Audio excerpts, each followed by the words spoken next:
recording? Are you good? We are. Just give me 15 seconds. That's all I Okay. need.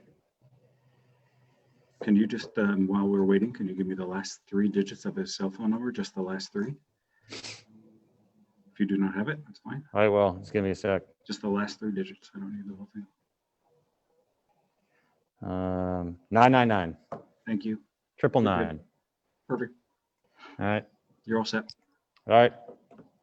I'd like to call the December 14th, 2020 school committee meeting to order at 6:07. This meeting is being held via remote participation. In response to Governor Baker's declaration of public health emergency and the related emergency executive order dated March 12, 2020, Town of Scituate public meetings shall meet remotely until further notice. This meeting will be recorded and will be posted following the meeting. Public comment will be available via Zoom. Community members can also email me, pgates@cit.org, with questions. The chat functionality, if not, will be turned off right now. I just did. So I'd like to call the meeting officially to order via roll call. Mr. Long? Yes. Ms. Brandolini? Yes. Ms. Lindblom? Yes. Mr. Hayes? Yes. All right. We are officially open. With that being said, we are going to hand it over to Celebrate Student Learning, the English department, Mr. Scopoletti, I believe. Yep. Thank you, Mr. Gates. Good evening, everybody. Thanks for giving me some time here. And what I'll be doing first is sharing my screen. So just give me a moment for that. Mr. Gates, can you see that all right? Yes, we can. Perfect. Thank you. So as you can see, I'm going to talk a little bit about the literacy supports that are available at Gates. This is a part of a celebration of student success. And I just want to take a moment to recognize that there are really 2 different types of success. On the one hand, there's achievement, right, which is what students do, how they perform. But what I'd like to really focus on for tonight is growth and how students improve over time. I think that's an important measure that we don't always recognize. And I think it's an important one, especially for students for whom school is not always easy, right? And so that's ultimately what I'm trying to do with the spotlight that we have here. Having said that, what we'll be doing is, I'll just give you a brief background about the literacy program at Gates, show you a little bit of data, and it is just a little bit. I promise I won't geek out on that too much. And I'll just end with some testimonials as well. So for the background of this literacy program, ultimately in terms of what does literacy look like, at the elementary level, literacy supports generally are pull out or push in. In other words, sometimes kids are pulled out of the classroom and work in a separate small group or individual setting, but sometimes it's a push in where what will happen is a literacy specialist will be a co-teacher in the classroom. And at each elementary school, there are 2.0 full-time equivalents for each of the elementary schools. At Gates, it's primarily a push-in model where literacy specialists will co-teach in an English classroom, and they use intentional grouping as a way to work with all students in a variety of settings. This year, we're excited. We're trying to explore different ways to get into science classrooms and social studies classrooms as well. As far as which students are eligible for these supports, these are students who do not have IEPs, but they still struggle with reading and or writing.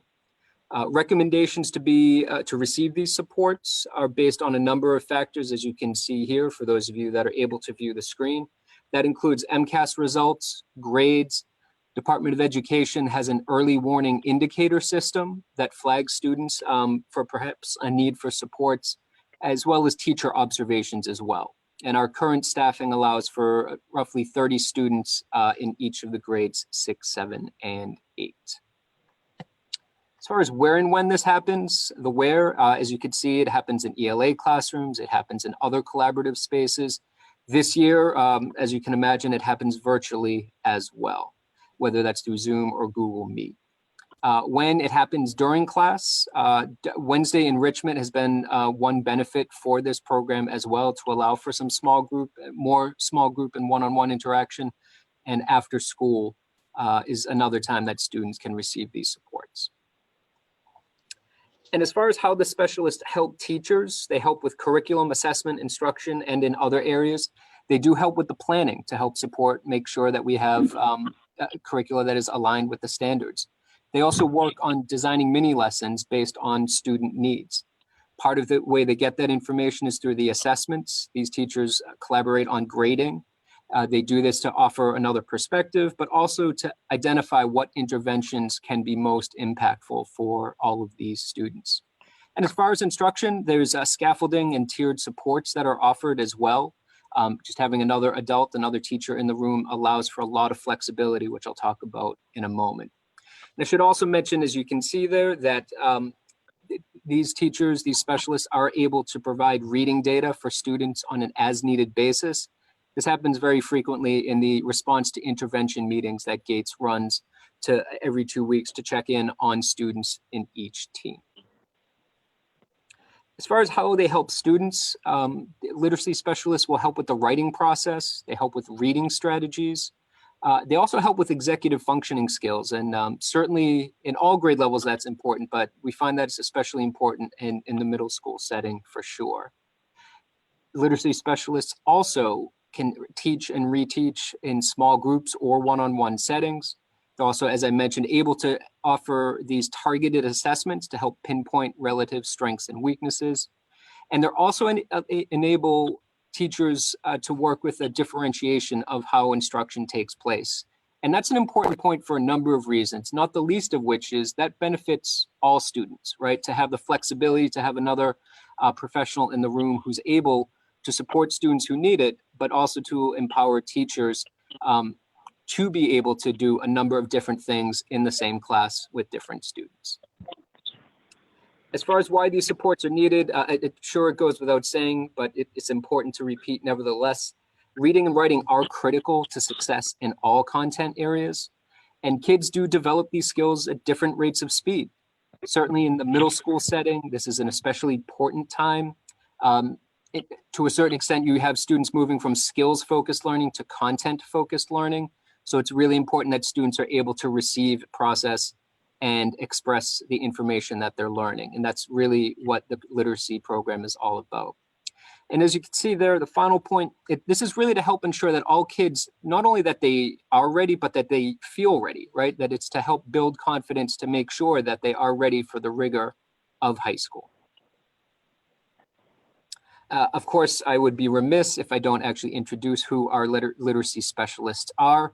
We have Ms. Sarah DiMatteo, who comes 14 years of experience, and she's great because she comes from nearly a decade of working at Jenkins from the elementary school perspective. And then, of course, we have Ms. Messner, also 14 years experience, but she comes from a high school background as well. And so it's a really nice way that these two folks can come together and on the one hand, to help push and support from an elementary model and maybe to kind of pull and help kids get to where they need to be for high school. All right. As far as the data, I just want to share this briefly, and I promise I'm not going to delve too deeply into this. So I will just limit it to this one slide here. One thing that I need to just mention briefly is SGP. This is standard growth percentile. I will not attempt to go into too much of a definition. It's kind of a meta metric. Let it suffice to say it's on a scale of 1 to 99, 50 is average, and the Department of Ed defines SGP of 40 to 60. That range is considered moderate growth. And what I'd like to point out here is in grade 6, you can see that for the students who receive literacy supports on the 2019 ELA MCAS, their SGP was 28.7. That then increased in grade 7 to 41.4. And then in grade 8, that increased to 53.6. So you can see the growth that's taking place there. And again, these are students who struggle with reading and writing, and that's all that there is for MCAS, right? There's not, it's just simply here it is. Many of the questions are right or wrong. There might be some accommodations perhaps, but at the end of the day, these are students who are just doing their best on something that can be really difficult for them. And just to see that progress of growth there from one year to the next is a testament both to the literacy specialists, but also to the students themselves. And I just want to call out those bullet points, just a point of reference. After 7 months of literacy supports, grade 6 students get an SGP that is 1.2 percentile points higher than the SGP of other students. That's great. It's a little bit higher than other students, but by the end of their time at Gates, after 2 years and 7 months of literacy supports, students in grade 8 earn an SGP that is 12.6 percentile points higher. And that just really shows a remarkable sense of growth and improvement when it comes to reading and writing. And it's hard not to give the credit to the literacy specialists, but also to the students themselves. Again, really just sticking with it and getting themselves to have that type of improvement from grade 6 to grade 8. Now, all of that is great and fine. And in terms of testimonials, in a normal year, this would be a time where I would turn it over to some teachers and I would turn it over to some students as well. I wasn't able to get that together for this presentation. I was, however, able to get some written testimonials. And so please forgive me as I do go through, and certainly for folks who are listening at home. I just want to share some of these because I think it's important to show another perspective about this program. Her commitment to helping other teachers is irreplaceable. She helps teachers take their content, lessons, and projects and overlay literacy skills that impact student learning in real time. And that in real time is a really crucial part to this as well. Having another specialist in the classroom to help hone in on a misunderstanding is really, really huge. The second point there, her skill in both identifying students in need of help, knowing how to provide that help they need to master skills we are learning is a very valuable asset. Her presence and expertise allows students to thrive who would have a difficult time keeping up with the class on their own. And I'll just call out from that third point there that with a cohort C student this year, had in the early part of the year, she had a failing grade. But working with this literacy specialist, she was able to bring up her grade to a B-. And again, that she brings a natural enthusiasm and love of English to the classroom. Having said that, and just to get towards the end of this presentation, we have to focus on the students, of course. I did invite some to come and to speak during this school committee meeting. They preferred, however, to give these written testimonials. And these ones I will read word for word because they're powerful, especially the last one. At the beginning of the year, I was struggling with my grades and she has helped me so much. Every Wednesday, she'll meet me around 10 on Zoom to go over my work with me and help me with any work I need help on. She'll also come over to me in class and make sure that I'm keeping on track with what is happening. I just wanted to share with you how much of a help she has been this year. Another student, she's very helpful. She does really well with checking in with students and make sure that people are caught up on any missing work. She does really well with helping students with grammar and punctuation and with checking in on students on Wednesday during enrichment. She makes sure that you have a good idea on what you need to get done. And just the final ones here, folks. She's supportive, caring, educated, and inspirational. The biggest way she helps me is in class when I look like I'm drifting off. She will get me back on track. I'm very grateful for her being my teacher. And then this one is just kind of like, I mean, this makes teacher's day. This makes a teacher's career, I think. She's not only a great teacher, but the most compassionate person that I know. She would sit with you and help you for as long as you needed. She would always explain things down to the smallest detail, and you could tell that she was always happy while doing it. She helped me gain a passion for writing and helped me learn why ELA was so important. I would always hear from any student that had her how much she has helped them learn and how much they love her. I'm eternally grateful for her and everything she's helped me get through. And I should add that some of these testimonials are from students who are specifically designated to receive the supports, and some are other students in the classroom as well. The final word that I will say for this presentation, though, is it's important. Again, there's achievement and then there is growth. I don't want it to make it sound like it's either or, right? It's not just you grow or you achieve. But because of this program and because of the hard work of these students are able to both grow and achieve, and that ultimately is the ideal goal for student success. Thank you, and I'd be happy to take any questions if the committee has any. Great, thank you very much, Mr. Scopoletti. I think this is really important work that goes on that isn't always necessarily known. not all students necessarily benefit directly from these literacy specialists, but obviously as a entire school, I think that everybody ultimately does. So we thank you for that. I have one question, but I'll open up to the committee first to see if they have any questions or comments. Anyone? Ms. Lindblom? Thank you, John, for that presentation. I think your brief data slide is really impressive.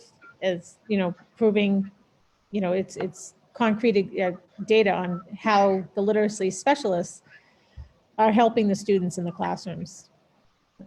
Thank you. Any others? I guess the one thing I was asked Mr. Scopoletti is, obviously, there was a little mention of it in an earlier slide. But do you think that the need for literary specialists will only increase as a result of the pandemic thing that's going on via hybrid and/or remote? The short answer is yes.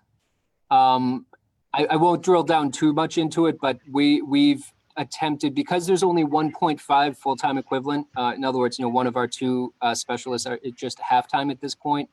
The program, to a certain extent, it feels a little stretched, a little thin in a normal year, but certainly with the pandemic and with reading and writing and how difficult it can be. And again, all the credit in the world to everything that's happening in the elementary schools and those literacy specialists. One of my children has worked with some folks down at Wampatuck, and they just do an amazing job. But it's tough to do with everything that we're facing. But like everything, we'll adapt to the challenge and we'll rise to it, and we'll make sure that we do what's best for the kids.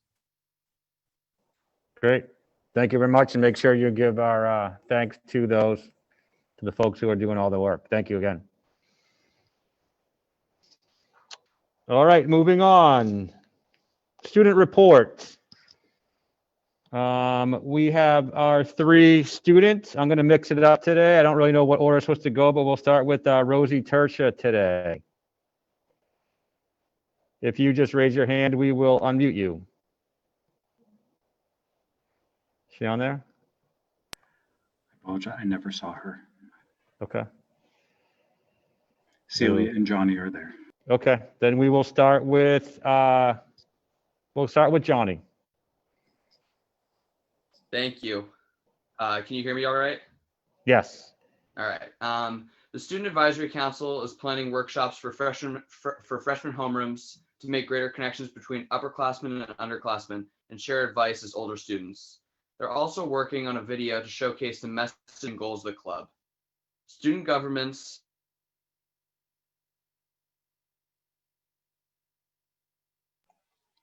His signal is bad. Johnny, we can't hear you. Maybe you probably can't hear us either. raffling locally sourced items to improve both the school community and the town community. The Happy Club held another Stress Less, Laugh More week, which was centered around mental health and community. Students' names appear on individual paper stars in the cafeteria, which made students feel more recognized and appreciated.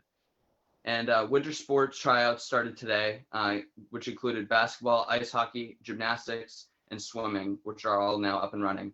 And I played basketball, and it was tough with the masks, but I think everybody who is getting the ability to play sports are super happy and super enthusiastic that we're going to be able to have a season. And I'll pass it over to Celia. Thank you. Great, thank you. Yeah, I'd agree with what Johnny has to say. My swim tryout is later too, and I'm actually excited about it. The first thing I'd like to share is that Scituate High School is starting an academic mentoring program, which will occur on Wednesdays to improve students' grades for those who had missing or incomplete grades in classes for the past quarter. I'm so happy to report that Scituate High School's annual door decorating will continue this year. It's a student favorite, and it really just makes the holidays so much more uplifting. So that's great that that's still happening this year. Also, the high school is opening a virtual merchandise store on Shutterfly. You can visit it at situatehighschool-ma.shutterflystorefront.com. And the Shipyard School Store, hosted by the DECA Club, is open again. That's an in-school one right by the office. Also, the Shipyard has an online connection. The Model UN team will be competing in a virtual conference hosted by Yale this January. Senior club members have been mentoring new members on debate ethics and writing style, which I personally think is a great way to work around the difficulties of online clubs and make it more engaging for connecting members. Also, Rosie just had to say that AMB is hosting a food drive this week, and it'll end December 15th for Family Aid Homeless Shelter in Boston. And that's what's going on around the school. Great, thank you very much. And again, as I always tell you guys, sorry I'm redundant, but it's just really nice to hear from the students, and you guys have a very positive vibe to your comments, so we appreciate that. We know it's not the easiest of times, so thank you. And it sounds like you have some exciting things coming up. Keep up the great work, keep the smiles, and we'll see you at the next meeting. Thank you. All right. Moving on the agenda. First is our old business, the memorial policy review. We had spoke at length, way too long last meeting, about a family who was looking to make a donation in the form of a memorial, and we had asked Superintendent Griffin to get a little bit further information on Superintendent Burkhead to get some additional information on really the process, because we could approve this and then it could be denied by other folks. So we wanted to make sure that that realistically our vote would actually mean something. So I'm going to hand it over to Mr. Burkhead to give us a couple of comments, and then we can move forward with the vote to see if we will accept this donation. Thank you, Chairman Gates. Yeah, it's just a summary from last meeting. The Kibbe family has there were two brothers that were alumni of the Scituate High School, played sports here, I believe football, and the family, on behalf of their mother, would like to support them with a memorial bench to be placed at our discretion on any area around the fields on campus. So they're looking for us to approve of that. And then where we do have the kind of shared ownership with the town, I think the next step would be that the Board of Selectmen would also look to approve this. And then we would, if both approved, then we would work with the family to establish the bench and location and take care of the rest from here on my end. Okay, is there any discussion for the school committee on this, Ms. Lindblom?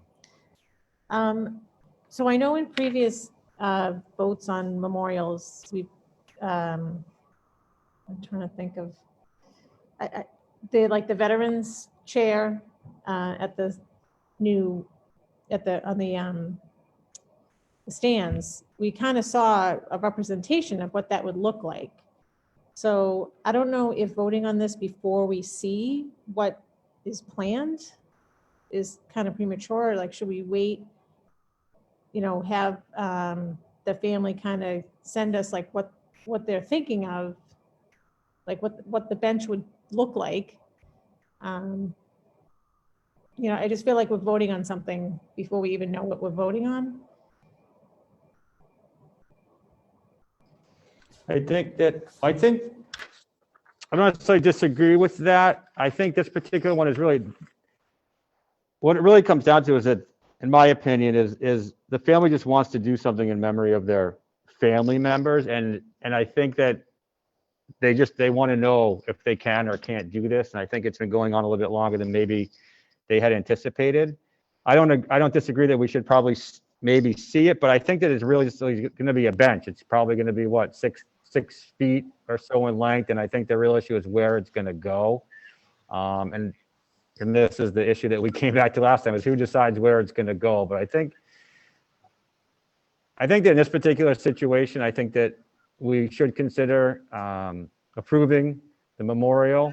And then at some point, put this policy on the review again so that we can make sure that we have some sort of process going forward. I don't disagree, Ms. Lindblom, with potentially seeing it, but in this particular case, I do just think it's going to be a bench, and we can go back to them potentially and say, yes, we can allow the bench to take place. Again, it's one of these tricky things where I think if we go back and forth with the family again, they may just say, forget it, we're not going to do it. And I don't think that I want to be in the position to say that to them at this point. Well, I mean, I don't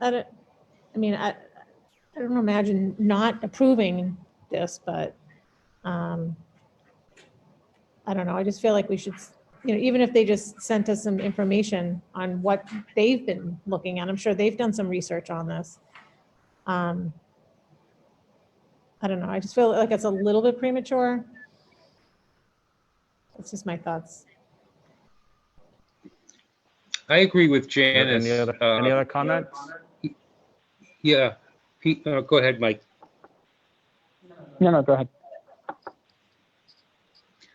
I agree with Janice. I mean, a bench could be, a million different things. It could be a granite bench. It could be a wood bench. It could be a metal bench. It could be a wood and metal bench. I mean, it would be nice to know what it's going to be,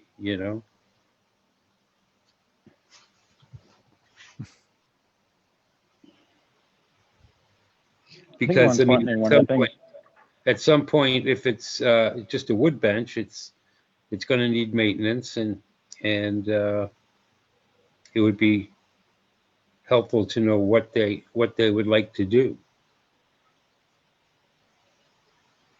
And I'm happy to approve it, but it would be nice to know what it's going to be.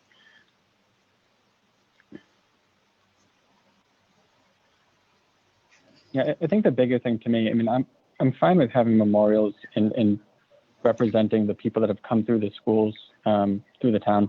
I mean, I think that makes a lot of sense because it really shows the history of the town, and it gets into a lot of, provide a good thing in our new fields. My bigger concern is just the process. I mean, let's just say we approve this and the backup just says a memorial bench. I mean, I'm fine with the wording because, I mean, that probably has to be worked out anyways. But to me, the bigger thing is, what's the next request coming down the pipe, and just making sure that it's fair for everybody. I mean, the policy is very vague. I mean, 3 months from now, the Super Bowl winning team from a couple of years ago could want something. You look in the gym, you have banners from all these years ago. I mean, this family went through the schools a number of years ago. I mean, if they're going to start coming through, I just want to make sure we have something that just makes sense and includes everybody. And it's not we can do this, we can't do that. And start opening up a slippery slope down the line. That's my only concern with this in general, but I think we should have a way to be able to represent our history and our past going forward. Yeah. Okay. Any other discussion? I agree with that too. I agree with what Mike just said. Both Mikes actually and Janice. I think, and is it definitely a bench? I mean, because if we think about it more broadly, if we do have a lot of requests, if we were doing something like, I believe someone had mentioned at the last meeting, bricks or, or something more, we could accommodate more requests if we use certain types of ways to memorialize people. Obviously, we're not going to have like 20 benches all around the field. So, but again, like Mike said, how do you tell one person they can have a bench and another person just gets a brick or something? So I do think sorting out the policy is probably pretty imperative to then approving requests for the memorials. To your point, Peter, I'm sure, I know they really want to get it done ASAP, and I can appreciate that too, but I don't know, that's my 2 cents on it. Yeah, I think as Mike Hayes mentioned last time, we have to vote on this prior to reviewing the policy. We need to vote on it based upon what the policy states right now, and then anything in the future would be based upon that new policy. I'm open to whatever. Again, it's a difficult one for me because I feel like they want to do something nice. So why should anyone try to make it difficult? But we need to set some sort of precedent as well. So I'm struggling with it. I think that in reality, they will do what will say. You can have a bench that is, not made of wood and is only 6 feet or whatever in length. I don't think they're looking, in this particular case, I don't think they're looking for anything out of the ordinary. I understand and all the comments that were made. So we can either go back, go back to the family and say, yeah, we didn't approve you yet, but we need to know what you're going to do. And they're going to say, well, what can we do? And we don't have a policy that states what they can. Yeah, could we like vaguely approve it in like a, yes, of course we support the idea of memorializing, but maybe with the caveat of, Bill working with them and the town on what the appropriate structure or, I don't know, type of memorial is on the grounds. Even maybe like Pete Umbriana. I mean, if it's like if it's going on the athletic fields, maybe get them to figure out the aesthetic piece. Like we could approve the idea of the memorial and let them make it work for the space. Yeah, maybe we could do something like approve the memorial bench upon just approving the final look and design of it, I guess. And I don't think that this family has any designs in mind, I'm assuming. Right. And they just want to give whatever they probably have a dollar amount in mind. They're going to go to some memorial bench creator and say, we have X amount of dollars is what we want. They're going to give it to them. Yeah, but maybe that helps set some parameters in case there is an increase in, outreach for such things. Yeah. Some channels to go through until we change the policy. Yeah. Or update. I don't know. Bill? Throwing it to you. Yeah, Bill, you have any other comments? Thoughts? Yeah, I just think aesthetically, we'll make sure that it's something that's pleasing to the, to the level of, the high standards we have and the beautiful fields we have out there. I don't think it's going to be a piece of garbage or something like that. A family would not want that for their relative, nor would we want it aesthetically. So I think it'll be a beautiful bench with a nameplate of the brothers on there. So I don't think we have to worry about it not looking beautiful. So I think I can work with the family on that. And if as Chairman Gates said, I don't think they have anything in mind. They just want the concept that they want to do something, and a bench was something they just thought would be appropriate with all the land we have now and all the space. They thought that might be a win-win. So I think they're open to allowing us to work with them on what the bench looks like and where it goes for sure. Great. So I would look to potentially have someone make a motion that just says something to the effect of, we will approve the memorial bench, but just have final approval on, I don't know what the wording is, but we need to approve of the final project, but that we approve that this process going forward, something to that degree, if that makes any sense. Well, can we just say to the family that, look, we're on board with, a bench, but, and I'm sure you have some ideas in mind. I would just hate to tentatively approve this and then have them come back with oh, this is what we're thinking, and us not, I'm sure we're all on the same page, but I just would feel more comfortable seeing something, seeing what a couple examples of what they were thinking of, and then, then we can approve that, say this particular bench, rather than say tonight, yeah, we approve the bench on the condition that we are then going to approve. We have to approve then whatever they come back with. I would, hate to say no, that's not, we don't want that. Or we could approve it subject to the review and approval of the superintendent. Yes. I would feel comfortable with that.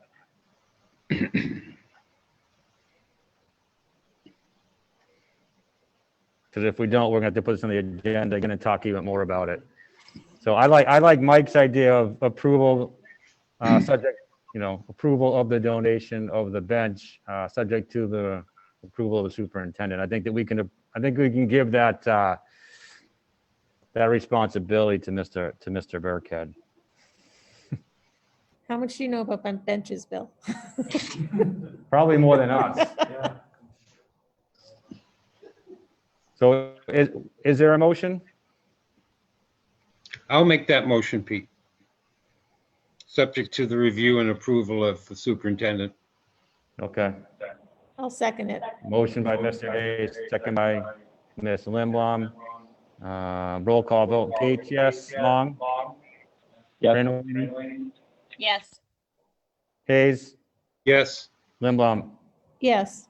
All right. I also just want to make a note that passes 5. I do want to make a note that it was potentially recommended that we suspend policy FFA in order to do that. But I believe that FFA allows us to approve a policy anyways, so I'm not going to suspend it and reinstate that Okay. unless I hear objections. I think what we should do though, Peter, in the near future is have the policy subcommittee look at that policy. I think I just gave more work to Janice and I. Yes. But just get some kind of policy in place soon, work with the town, and then have an easy process going forward. I agree. I think that there will probably be many policies that we need to review, so that could just be one of them. All right. Thank you. Moving on the agenda, here's where I am really slacking. I'm going to share. Oh, I think I can.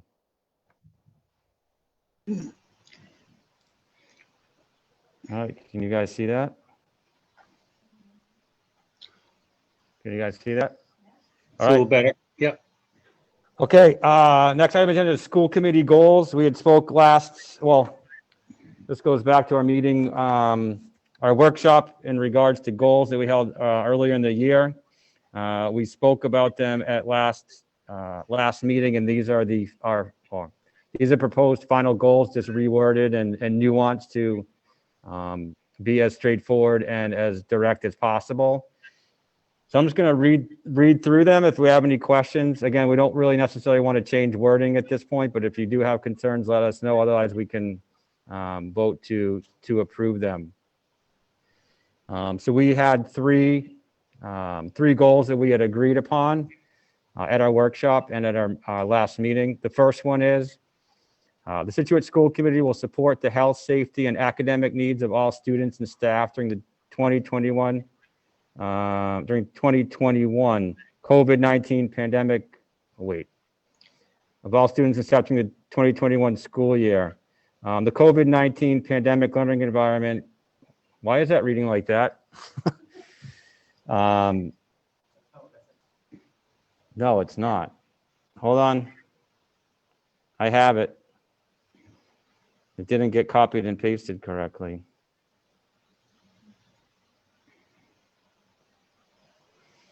Oh, man.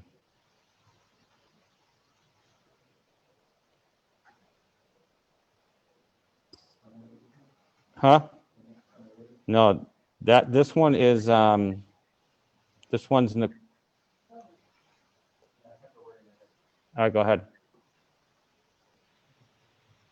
But no, that's the third goal. Sorry, that's the third goal, not the first one. Sorry. Oh, God. The Scituate School Committee will support the health, safety, and academic needs of all students and staff during the 2021 school year. And in the COVID-19 pandemic learning environment, as evidenced by weekly monitoring of the effectiveness of the safe and strong reopening plan. The foundation of this is to create a safe, physical learning environment in order to maximize in-person learning while ensuring the safety of all students and staff. This goal really is just to mirror the safe and strong reopening plan. We struggled trying to get the wording here, and as you can see here, it wasn't necessarily written correctly. But really, it's just it's to echo exactly what the district is doing as a whole, and Superintendent Burkhead issued when he first came on, which was the safe and strong reopening. And this is just to echo that we're in full support of that. The next goal is The Scituate School Committee commits to creating a safe and inclusive environment for all students to learn, which will allow them to reach their fullest potential. The committee supports the efforts of our administration and staff to create physically and culturally inviting learning environments that are paramount to our district. The Scituate School Committee commits to fostering systemic changes within our schools by approving policies and funding to ensure staff and students are equipped with the tools and resources for culturally competent teaching and learning. The third goal, the Scituate School Committee is committed to providing staff and students with a healthy environment to learn and grow. We will accomplish this by working with staff and families to receive feedback on the level of schoolwork being completed outside of structured class time. The committee will work with the district to set guidelines that will ensure a rigorous education and also provide students with a healthy work-life balance. Those are the three goals. Ideally, we will visit these probably in the summer of 2021 to determine if we have met or exceeded or failed at meeting these objectives. Any comments or questions by the school committee? Nope, I'm all set. I think that I just want to comment, this is a formality. I think that we're always doing what we feel is best. We're just putting words to paper to make sure that, I guess, we're held somewhat accountable and that we know what we're all working towards.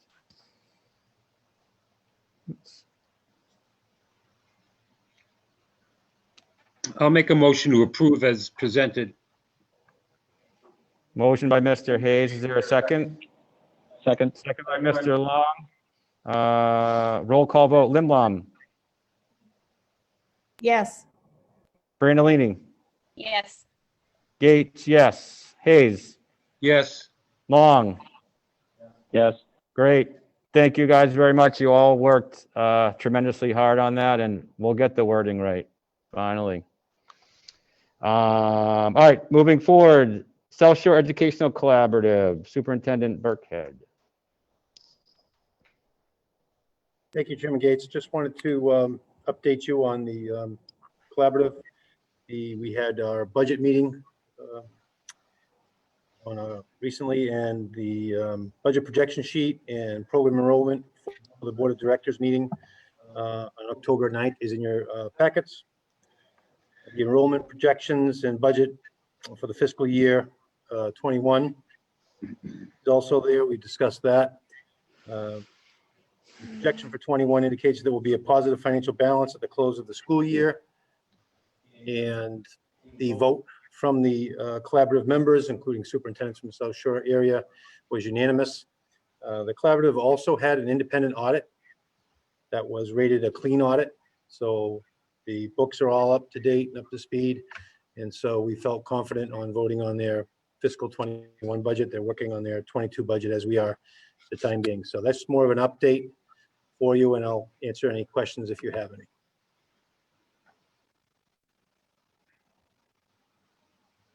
Nope. Nope, look good to me. Thank you for doing that and reporting. Yep. All right, moving on the agenda, leadership report, Superintendent Burkhead. Back at you. Thank you, sir. So I'll start with the health and wellness reopening update.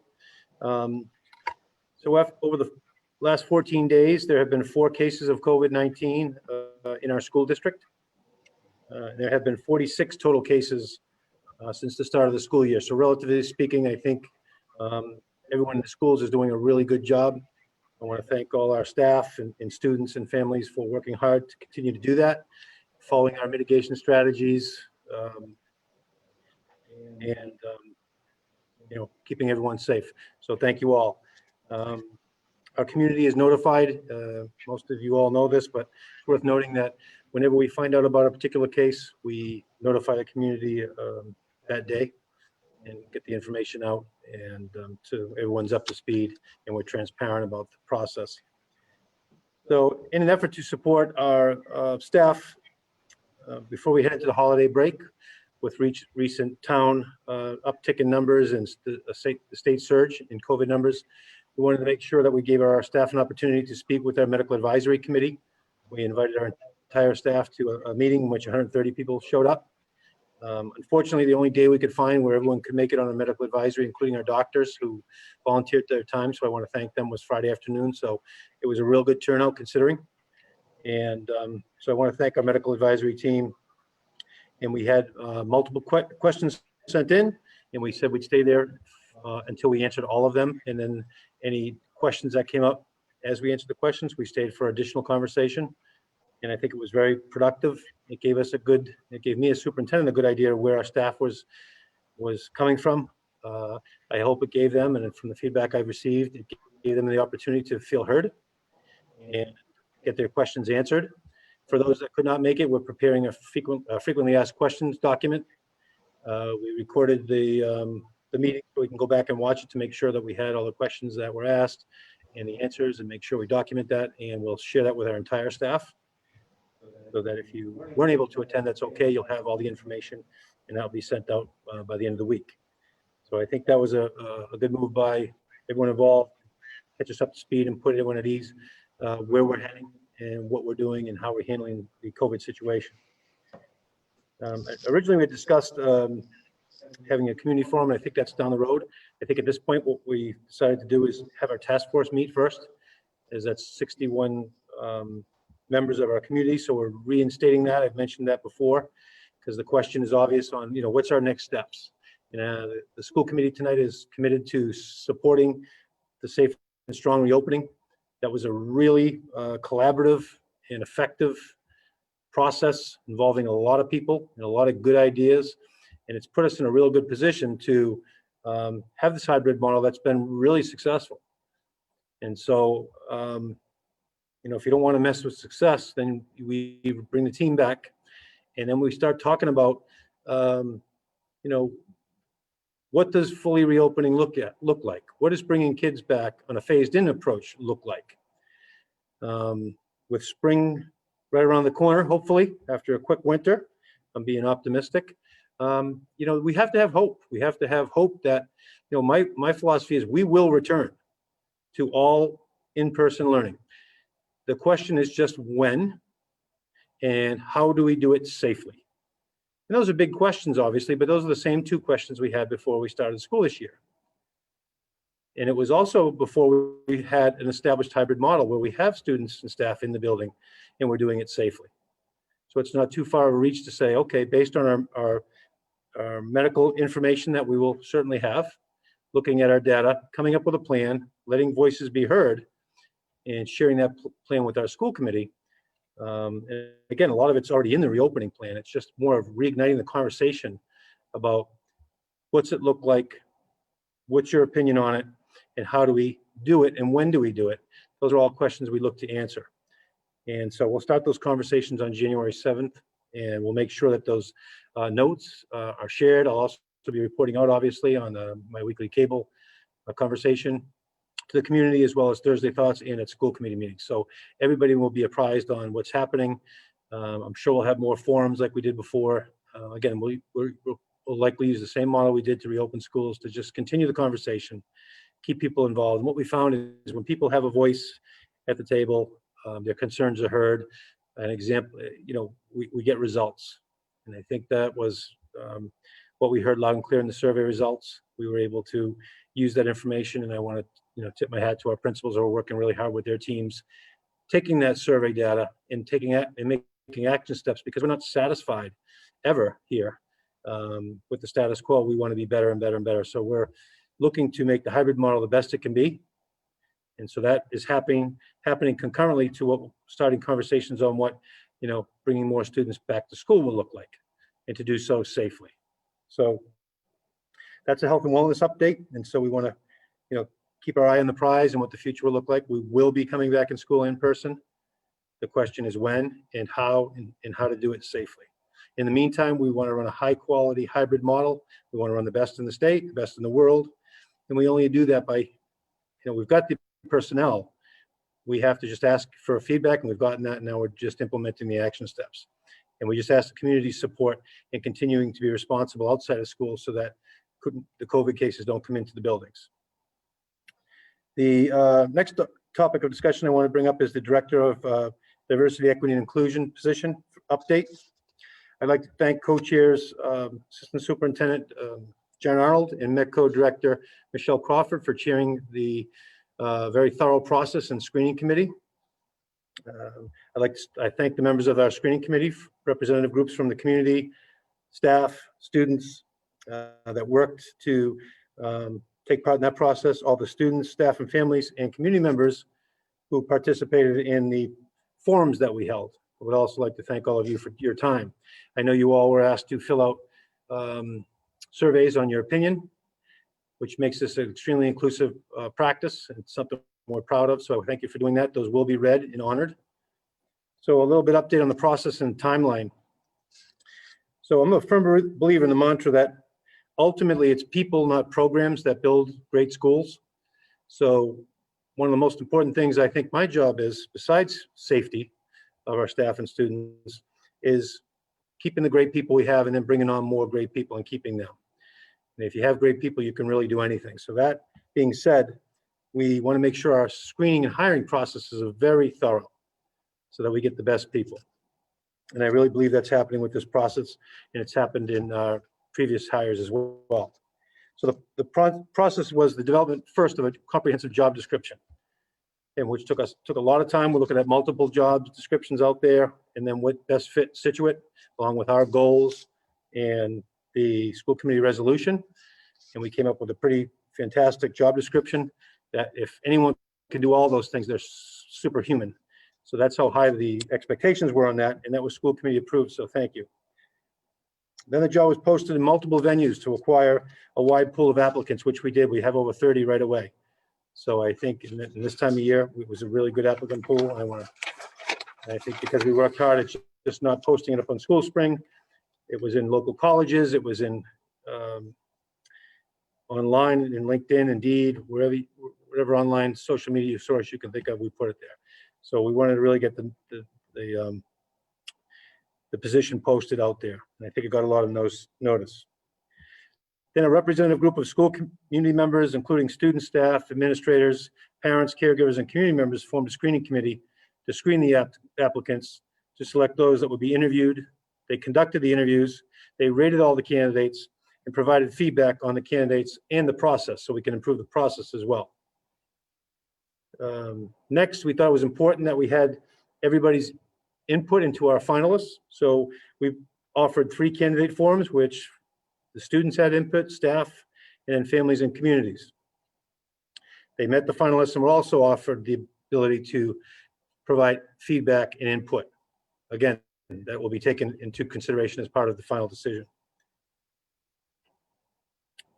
Next was a thorough and extensive candidate review by the superintendent, myself, including 90-minute one-on-one interviews with the finalists, thorough reference checks, review of the feedback forms I've been talking about from the screening committees and all the forums, and second interviews if necessary.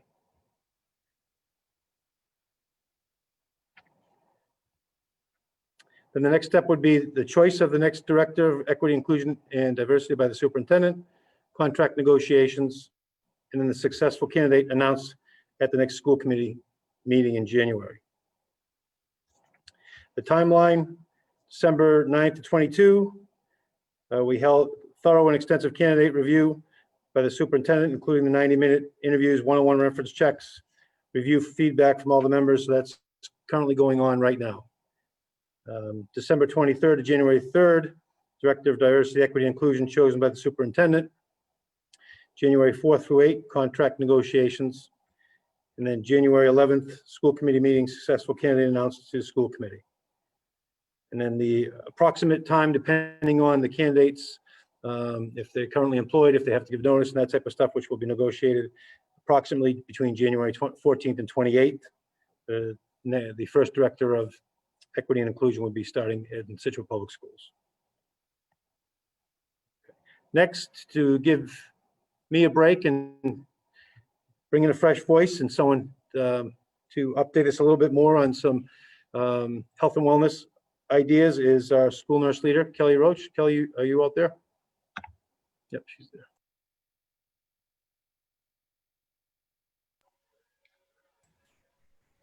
Hi, guys. Can you hear me? Hello? I can hear you, Kelly. Awesome. Yes, Thanks. yep. Thanks, guys. So I just want to give you guys an update on some exciting things with regard to COVID-19 testing. We've applied and have been selected to receive rapid point of care COVID-19 testing for our staff and students. So this program is a collaboration with Department of Public Health and DESE. We're in the process of following the steps needed to begin the testing, and this will just be another tool in our toolbox. The test will be provided to students and staff that present with symptoms to the school health offices during the day, and they'll be performed by school nurses. So this is not a broad spectrum testing venue for those without symptoms, much like we've been doing for staff and town employees, but just an opportunity to provide testing to our school community to quickly identify any positive cases, so then we can then identify close contacts and help contain the spread. We hope to get this up and running by mid to late January, but then again, that depends on DPH and DESE and how quickly they can process our forms and get the kits to us. So we're really excited about that. In other great news, our district staff in town testing over the past 3 months has provided 831 tests. Out of those tests, 2 have been positive, 5 were not be able to be run by the lab on their end, and 824 of our tests have been negative, and that is fabulous news. The feedback we have received from staff and town employees has been really great, and we are really fortunate to be able to provide this testing. It's awesome. Super awesome. Thank you, Kelly. It's always great to get good news. I want to thank our nurses and Kelly for doing a great job on the front lines. And, you know, I think she mentioned the numbers there. We had, you know, I've taken advantage of that test 3 times. So I appreciate it. It makes me feel better and confident. So I think it's, again, we're one of the few districts that have provided it. And then looking into this new testing again, we're taking the lead in districts doing that to protect our folks and keep everybody safe. So I want to thank you. And another point that was mentioned in Kelly's numbers were that 2 staff tested positive. So if we didn't have this test, we might not have caught those 2 positives. So just that alone, I'm sure those staff at the time were asymptomatic, was a huge help. So that alone, and then the peace of mind it brought me, and I'm sure the hundreds of other people that got tested was appreciated. So thank you. More good news. We're on a roll here, so I'll keep it going. Our friends from the Scituate High Opportunities for Resources and Education, SURE, I attended their meeting. They told me I was the first superintendent to ever go, and I loved it. And they were giving away grants, so that was really cool too. It was also exciting to learn about what great things are happening by the people at the high school and what they're trying to do and what they're asking for support from SURE. And these are dedicated parents that raise a lot of money, and it all goes back to kids and programs for the high school. So I want to give a shout out to all our SURE members out there and just really say thank you, and we really appreciate all you're doing. In highlights, the SURE approved, I believe, $63,000 grant to assist with the library renovation project. Capital plan already, we're putting in floors as we speak and doing some painting. And then this other money through this grant will take it to the next level. Dr. McGuire and the team did a really unbelievable job, and the presentation looked like a professional architect did it. And it was Dr. McGuire herself. So really looked amazing, really stunning. And so I want to thank Dr. McGuire and the team. The furniture and technology enhancements to the space will be able to turn the outdated library into a multimedia, state-of-the-art multimedia learning commons. It's in such a really great position in the school, and to bring something to life like that will really take it to the next level. And they're going to call it the Harbor, a redesign of the library, and what Assistant Principal Hughes called the heart of the school was something that really made my day. And I think that's a place that you want to be. And when you see it, I think the pictures are out there. It'll be remarkable. I'll give Dr. McGuire a chance to kind of, give her 2 cents on it too. But I also want to share a couple of other grants that were provided that evening. Were the outstanding school newspaper, The Situation, was granted some money to continue the good work they do. Girls Volleyball Club is being started, so that's a really cool thing, an opportunity for them. A new cart for the athletic program, to one of those golf cart type of things, modernized to help with the expansive terrain we have now to get from A to B, especially for our trainer, to get from A to B if there's an injured player, an emergency happens, or those types of things. So, and then the last thing, our first robotics team, to support them. So a lot of great things happening. It really was a great night. So I want to, again, thank the short program and thank everybody that put proposals together and that were granted awards. Dr. McGuire, anything to? I would just say our thanks to Shore for the work that they do and the funding that they're able to provide for us. We are really excited about each of the projects, but the library is really a vision that we have for our students to be able to elevate their experience so that they can collaborate, innovate, and really have a space that brings them together with the technology enhancements and just 21st century learning experiences that they'll be able to carry out there. So we're really excited about the project and about the unveiling of it in 2021. Good things are about to happen in our new year. Thank you. Thank you very much, Dr. McGuire. Next topic that usually comes around this time of year, snow days.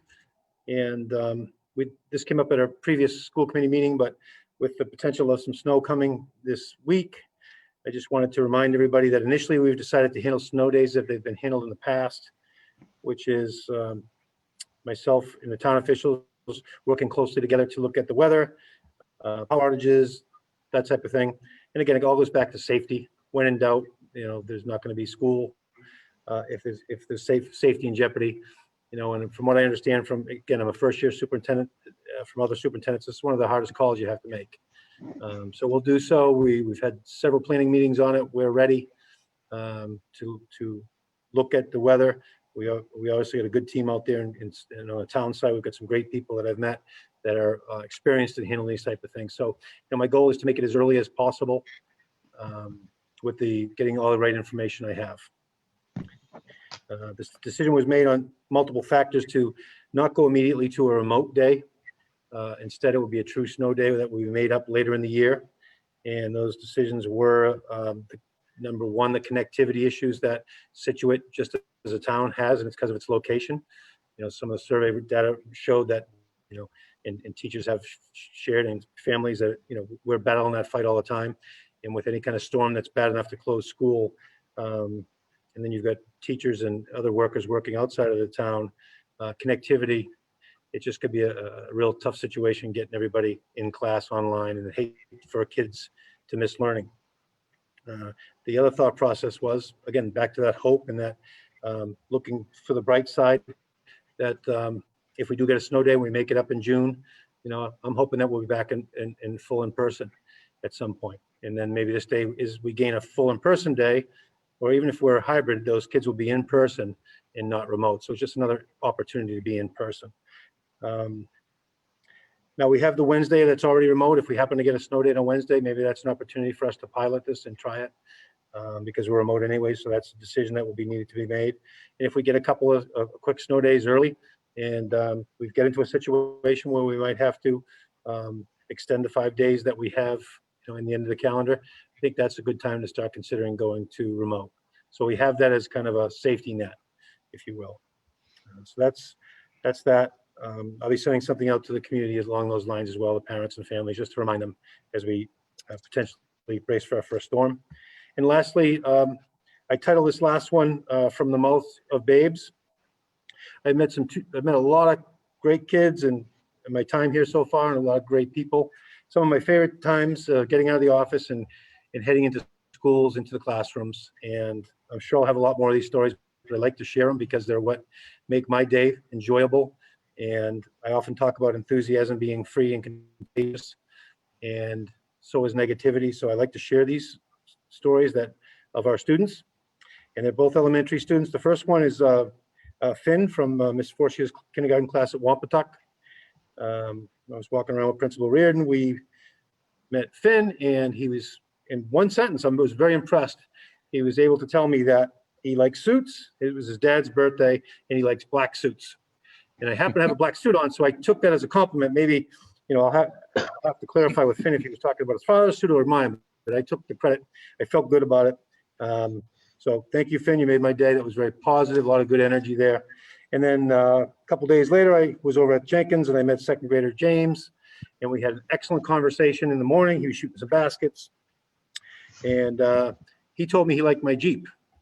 He went on to say that him and his uncle had a conversation about Jeeps and my Jeep, and he enlightened me that the Jeep Gladiator, which used to be an old Wrangler, was made 25 years ago or so. So I learned some new things about my Jeep. I was even more impressed that he knew I had a Jeep.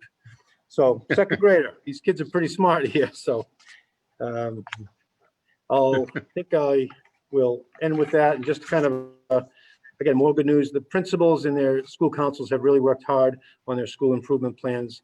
They haven't been done in a few years, so it was a learning curve for them. So I just want to thank them for their hard work. I've read them thoroughly. They align with our goals. I'm excited to see them present tonight. And I just want to thank them for their hard work, and I look forward to seeing the improvement plans implemented. So I'll take any questions if anybody has them. That was a lot of good information, Superintendent Burkhead, nurse leader, Ms. Roach, and everyone else. It's as a school committee member, it's really nice to hear all the positive things that are going on. It's nice to focus on those, especially through these times. So I really appreciate everything that's going on. I still don't know how we have become one of the proud districts to offer this free testing to all of our staff. I think that's amazing. I'm sure others are reaching out to figure out how we're able to do that. But obviously, we're a leader in that. So thank you to whoever made that happen. I'm going to give some kudos. It's got to be Dr. Dutch. I know he's involved somehow. But it's great. And I just wanted to mention, sure, I think that there's a lot of organizations out there that help support our schools. And oftentimes we do hear about them. I know that from time to time we do see some of those presentations, but I want to personally thank Shore. I know that from what I had heard, they were debating potentially ending this great organization because they didn't necessarily have the support of the district. They do such amazing things, and the fact that they are helping with the funding of the redo of the library and the other projects, I just want to thank them personally. Hope that they continue on with this because they're a really important part of our district, and we do appreciate all that you do. So thank you to all those parents in the past, families and so on that have been involved in that. I'm looking forward to seeing the new golf cart, and but I want to see that new library. It's great that we'll have a more up-to-date library for students to learn the 21st century. Any other comments by the committee?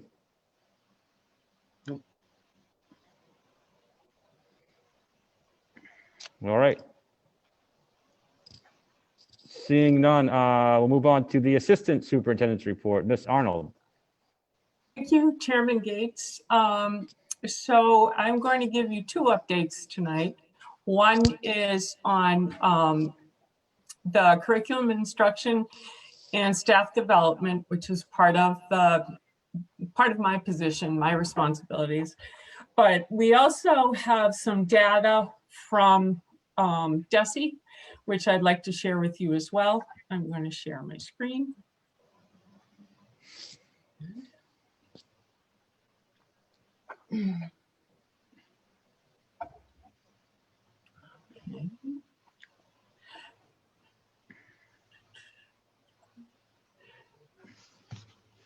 So back in, and as you know, in the summer, we had to submit to DESE the kinds of models that we were going to do. So each district had to submit whether they were going to do hybrid models, remote only models, full in-person models.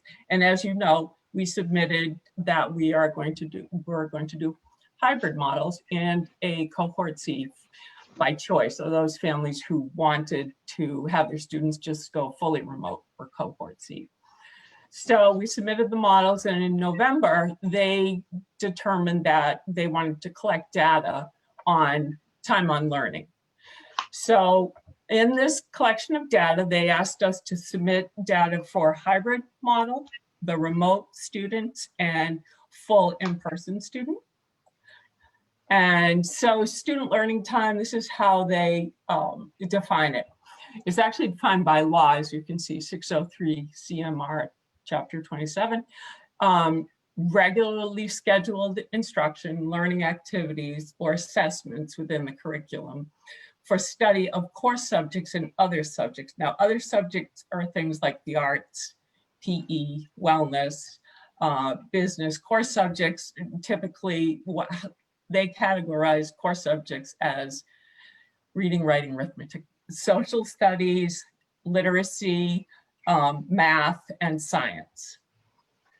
So this is also part of the definition. Classroom time where both teachers and students are present may include directed study, independent study, working in a maker space, attending presentations by people we bring in from the outside, and then of course the lovely statewide student performance assessments, or MCAS, that's considered student learning time. And remote learning may also constitute structured learning times. So whoops, I apologize, always do that. So for the 2020 school year, students are required to receive a daily average of 5 hours of SLT for student learning time for elementary students and 5.5 for secondary students. These are the data we had to submit. 5 areas that we had to submit data for: the A and B cohorts and those students who were here full in person. So we had definitions around these to guide our answers, but as you can see, in person versus remote. So instructional time, non-instructional time, in person, how much remote synchronous instructional time for those cohorts, A and B hybrid cohorts, how much remote asynchronous instructional time and non-instructional time. So lunch breaks, mask breaks, screen breaks, things like that. And then full remote, cohort C, remote synchronous, remote asynchronous, and remote non-instructional time.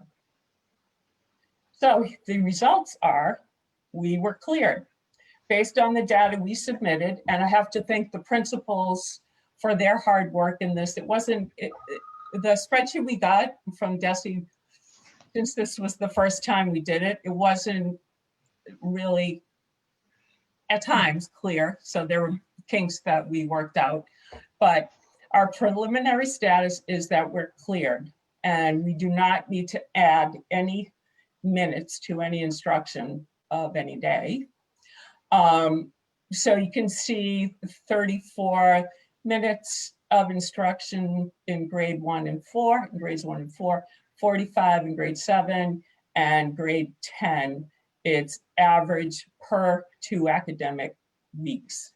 Because that's what they did. They took, they asked us to fill out the survey every weekday for week 1 and every weekday for week 2. So that's how they came up with the average over 2 academic weeks. And our overwhelming instructional model, the thing that we're using the most, we have the most students in, is this last chart, which says instructional model, and it's hybrid for each of those grades. So we didn't fill in survey data for every grade. Desi only asked for survey data for grades 1, 4, 7, and 10. And really, we only had to, for elementary, grade 1 data was the same as the grade 4 data, the time on learning. So we actually just submitted grade 1 and let them know that grade 4 was the same, because that was the option for that. So, questions? So any questions by the committee? Ms. Lindblom? Hi, Ms. Arnold. Thank you so much for that presentation. Do you know why DESI only asked for data from those 4 grades? I think just in the, just to be efficient or time-wise, I think they didn't want to make it too long would be my guess. So grades 1 and 4 is a good spread in elementary, and then 1 for secondary and 1 for one for middle school, 1 for high school. That's the way I interpreted it. It has no connection to like MCAS. No. Okay. No, not at all. That Okay. question keeps coming up every time we have a meeting with the commissioner. Somebody said, what about MCAS? But yeah, nothing yet. okay, thank you. Okay. Any other comments or questions from the committee?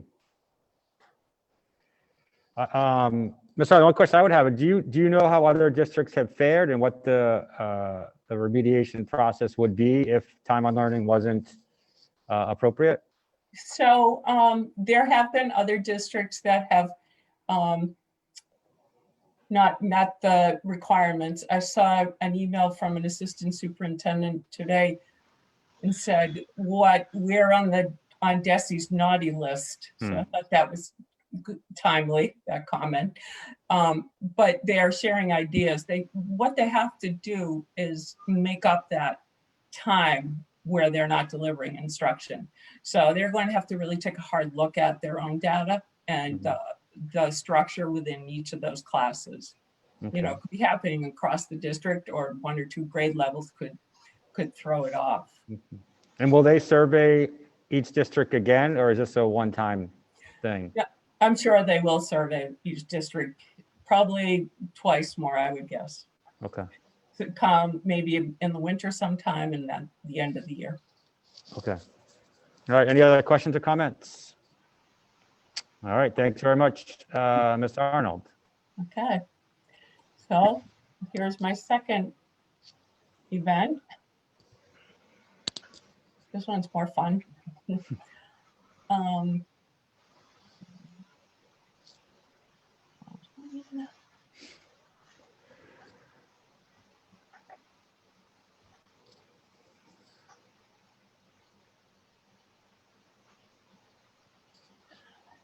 Okay, so I'd just like to update you as part of my report this evening, let you know what's happening across the schools, what students are learning and what teachers are doing. And I will also update you about staff or professional development, what we have coming up. So I just like to start by saying that we're always effusive about our teachers, and we should be. And the things that they've been able to do during this time of reimagining teaching and learning is just incredible. They don't stop though, and they're always improving on what they're doing. And they've adjusted all of their high expectations. They still have their high expectations, but they've adjusted them to meet the needs of students in different ways. And doing all of these things that they usually do when they don't have every student in class every day is difficult, but they are figuring it out. So I'll go through each department. The one I won't go through is English, because Mr. Scapoletti had his update tonight. So I told him he had a pass for this one. But for social studies, pre-K through 5, there's a focus on making sure that there's a study of different cultures, reading books that are representative of the greater world, and that they ensure that their instruction includes multiple perspectives. So in other words, books, who writes the book, what race, ethnicity, identity is the author, who are the characters in the books, things like that. So reflection and trying to make a more diverse, have more diverse resources to teach our curriculum. This is interesting in literacy, K through 5, but this is really for grades K and 1, early literacy. So they have the kindergarten and first grade teachers have begun using a new phonemic awareness program. Phonemic awareness is critical so that students can start reading. And this program, like all early literacy programs, focuses on, or good early literacy program, focuses on sounds and words, which is integral to learning to read. Students are listening for sounds and words. They separate the sounds. They go back and blend them together, and then progress to the ability to delete sounds, add sounds, switch sounds to make new words. And you think about how many times you do that on a regular day when you're deleting, adding, and switching sounds to make new words. And where did you learn it? You had a kindergarten teacher or a first grade teacher that taught you. And students hear individual sounds and words. And then when they hear those individual sounds and words and it becomes part of their understanding, they apply that knowledge when they're reading, spelling, and writing. I have this nice little picture that Greg Ranieri sent me. So health and wellness at Gates, they're working on choosing nutrient-dense foods. So they've been working in their nutrition food labs, which I think is just a cool concept anyways. But if you haven't been to one of the food labs, it's really a place that you should visit because there is a lot of equipment, a lot of excitement by the students. And it's not just about food. As you know, it's a real project-based. There's math, there are, there's physics, there's chemistry, all within nutrition and cooking. So it's really, we're lucky to have that space. So they recently made pizza with nutrient-dense ingredients. And the other benefit of this is that they're beginning to understand how to work safely with food in the classroom. So, to make even more important now during this COVID pandemic time, but overall, generally, to understand safety and how to be sanitary and make sure that everybody's healthy. And they're actually expanding their palates. They're finding new healthy foods they love. Fine arts encompasses art, drama, and music. And in grade 7, color wheels, they're mixing tints and shades of colors, and they're making new colors for their color wheels. Drama students at Gates are exploring improvisation, which is fun to see. Whoops. Music. Their music's been hit hard during this pandemic, but the music teachers and Jim Thomas have really risen to the challenge, and we've seen lots of virtual performances. And it's really good for the students. While they're continuing to perform, it gives it a sense of normalcy for them. And we know that the community members like to see all those performances. So that's nice. That keeps it that's a tradition. We've always done those, so that's nice to keep that going. Sorry. Okay, for science, grades K through 5. The program that teachers and students use in grades K through 3 is mystery science. In grades 4 and 5, rather, it's McGraw-Hill Inspire Science. So according to our framework for science, we address life, earth, and physical science phenomena. Students are still conducting lab investigations and through demonstrations that the teachers give them, and they're doing at-home lab activities with their families, which I don't know, maybe Nicole could fill us in how those are going.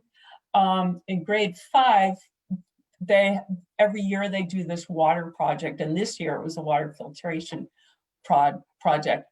So they had to design a water filter, and once they designed the water filter and they tried it, trial and error, so using the scientific method, you know, what works, what doesn't, how do we adjust? And you see that same thing going on at the middle school in science during it's basically project-based learning. And so that's a lot of fun. And again, it's cross-curricular, it's engineering, it's math, it's, you have to be able to describe what you're doing. So it's writing. And that's, those kinds of projects really help students shine in different areas, gives everybody an opportunity to contribute. Social studies, grade 6 students are learning about Otzi, the Iceman, a fictional character who helps students go through a day being an Iceman. Grade 8, the students are understanding the history and culture of the Southeastern states, because grade 8 is American history. Grade 9 students are really expanding beyond Scituate in the United States, and some interesting discussions about Sudan's revolution and extreme shifts in politics and the rise of fascism in Europe.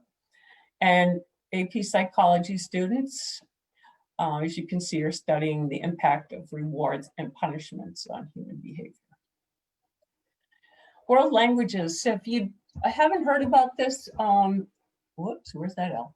Massachusetts Seal of Biliteracy.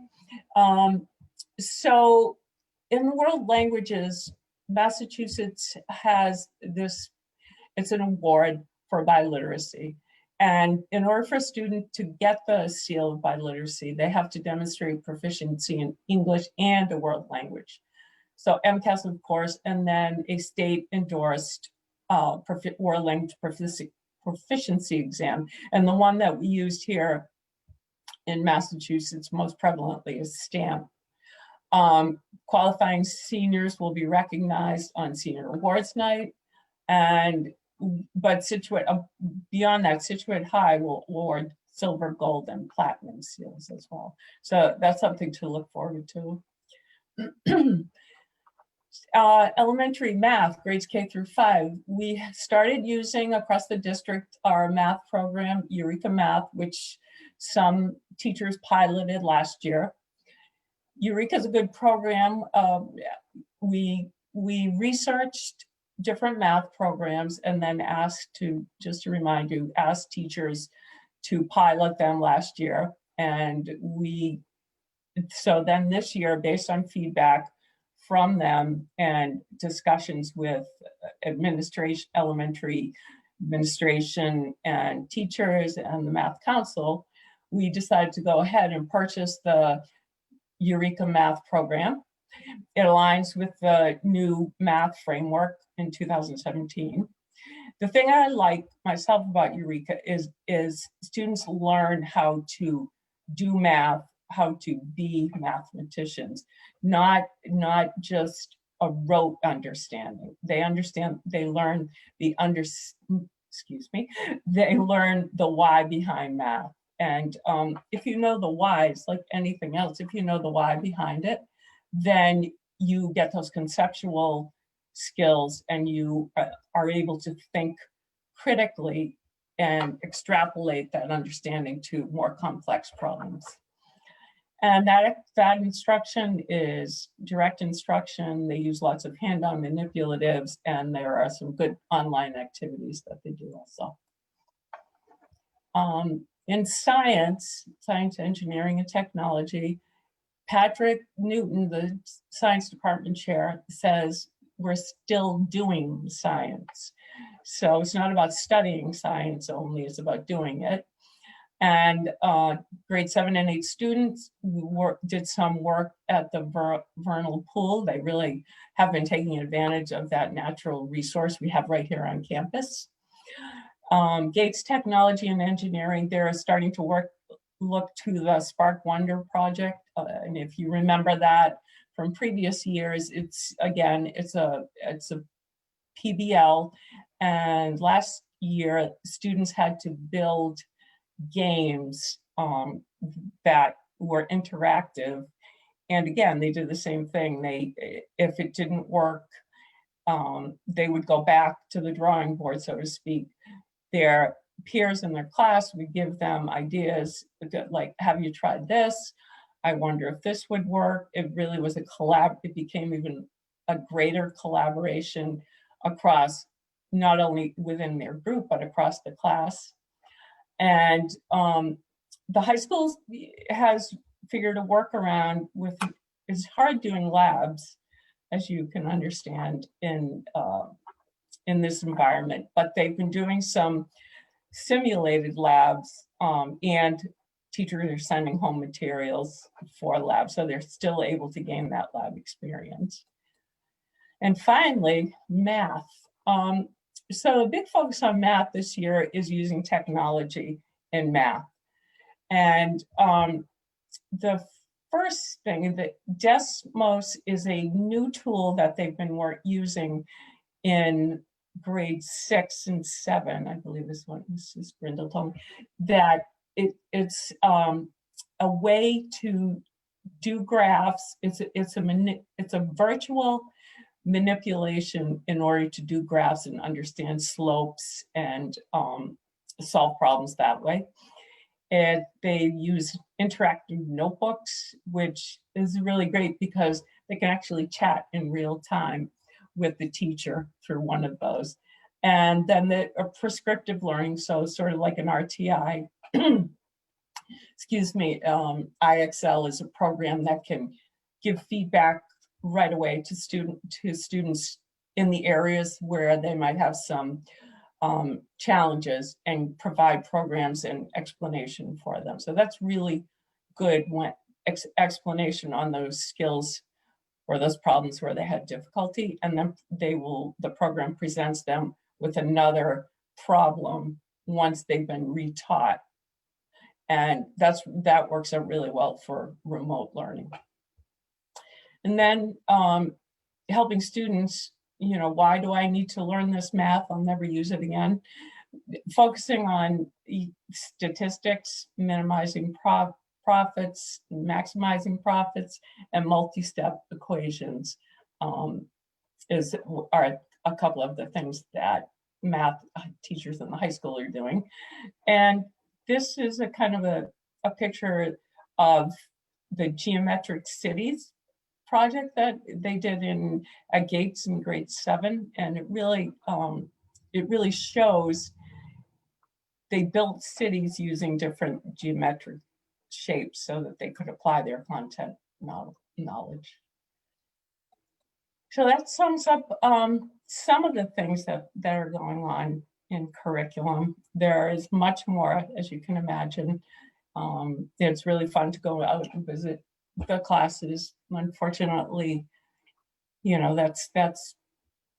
that's not as much as I haven't been able to get out as much as I like to. But as Superintendent Burke had said, we're going back to school, so that will change when we go back to school. But for professional development, we have some upcoming sessions in July. We'll have a district-wide Google Suite training. July. I'm looking forward to summer already. In January, we'll have a district-wide Google Suite training. So this will help everybody understand as we made this transition to Gmail, Google Drive, and we've become full-on Google district. Not everybody is as proficient as everyone else in using Google Suite. So Jackie Frangello is going to do actually, she's doing 2 levels of training. One for people who are real beginners, and another one for people who feel they have the basics down and want a little bit more advanced knowledge. On Wednesdays, we have ongoing curriculum reviews and revisions. And then in March, we have contracted with Jessica Minahan to come in and present for our K through 8 staff. And Jessica has been here at the high school, so that's why it's only K through 8. They've had the pleasure of listening to Jessica. She comes highly rated, and she focuses on behavior, but the behavior and it's linked to anxiety, which we all know is critically important right now. So we're looking forward to having her, and her appearance is made possible by Course. Course gave us some funding specifically to bring Jessica here to the district. So thank you again to Course for giving us this opportunity. And that concludes my presentation. Any questions? I think you probably, Ms. Arner, you probably spoke about something, or every parent that's on this call tonight probably has firsthand knowledge of at least something that you spoke about. So I think that was nice. That was a lot of information. We appreciate, like, it's nice to know what's going on in the schools at different grade levels. Any committee members have any questions or comments for Ms. Arnold? Nothing. Okay. That means you must have done a great job. One hopes. Thank you. Thank you very much. Thank you. Appreciate it. All right, moving on the agenda. This is the first of 2 opportunities for public comments. If you do have a comment you'd like to make, please raise your hand using the proper emoticon below, and we will ask you to unmute and ask you to speak. Julia Burgess. Julie Burgess. Julie Burgess, sorry about that. Yeah, Tanglewood Drive. Thank and you. my husband Frank Burgess next to me, also Tanglewood Drive. Okay. I had just a few bullet points planned out, and it might change a little bit due to what I've heard tonight. Can you hear me okay, Peter? Yes, I can. So during a pandemic like this, and I know that everybody's gone through a lot of trouble with the DEI director search, but I've talked to so many families. They have no idea what's going on because they don't have the time, they don't have the energy, they don't even understand what's happening with anti-racism theory, which is critical race theory. Mm-hmm. You literally have to research it to understand what it's all about. So I don't think there's been ample time for these families, and residents are unaware. And I believe that the hiring of the DEI director should be put on hold. I think it should be put on hold until the pandemic is under control and we can have sort of a wide range, open public meeting where people can really understand what's truly happening. Because when I went on the forum with the candidates and my husband we went on 2 separate forums, I didn't think it was adequate to be able to get to know what was going to be happening. It was very limited in scope as the way it was set up. And so you weren't able to really get a grasp of any specific details of any plans that were going forward. So I am requesting that the hiring be put on hold until the pandemic's under control. Money is an issue in the town and may become a further issue moving forward due to the uncertain financial future. The population growth has fallen off. Students have left SPS this year and they are planning on leaving SPS. Several families just pulled out of the school, and I've talked to more families that are actually also planning on pulling their kids out of the school. They just have to wait for spots to open up. I think SPS should be prudent with their spending. They spent $20,000 for 12 hours of DEI training. That equals $1,600 an hour. I did verify that with Mr. Dutch. And this was all done before the hiring of a DEI director. So I just thought it was kind of redundant. Why are we hiring doing this training for $20,000 when the committee and the superintendent are planning on hiring a director. Many students are falling behind and struggling academically. I think this is where the focus should be right now. I know Scituate has talked about safe spaces, and I don't know if the harbor is part of that or if it's a different thing. But when the committee has talked, the administration has talked about safe spaces for marginalized groups, I don't think any group should be considered marginalized at Scituate Public Schools. I think the entire school should be safe. I don't understand why there needs to be a safe space. The school should be a safe space in its entirety. Along with critical race theory, which I don't think is the problem is Scituate is not giving any other views on how to combat racism. And so we are not teaching our children critical thinking because they're only getting one side. They're being told what to think, how to feel, how to act. And I don't think that's fair. You're not giving them different views on how to combat racism, and therefore they can't develop critical thinking. Along with CRT, Scituate Public Schools has introduced subjects and emailed articles and website links with very sensitive topics and they went out to students of all ages.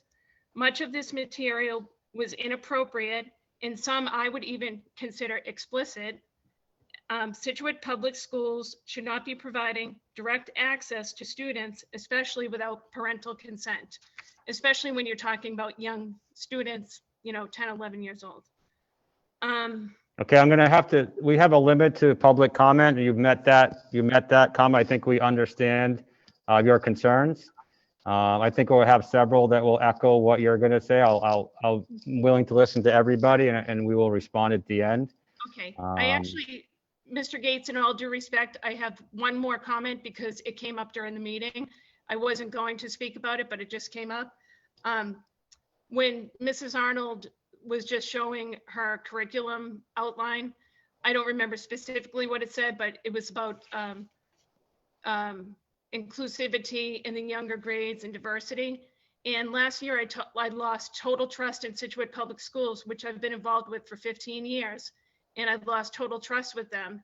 And so I would like to know that there were no specific details of what is in that curriculum. And we would just like transparency and more parent, communication going forward. Thank you. Thank you. Next up is Mark Bukovic. Name and address, please.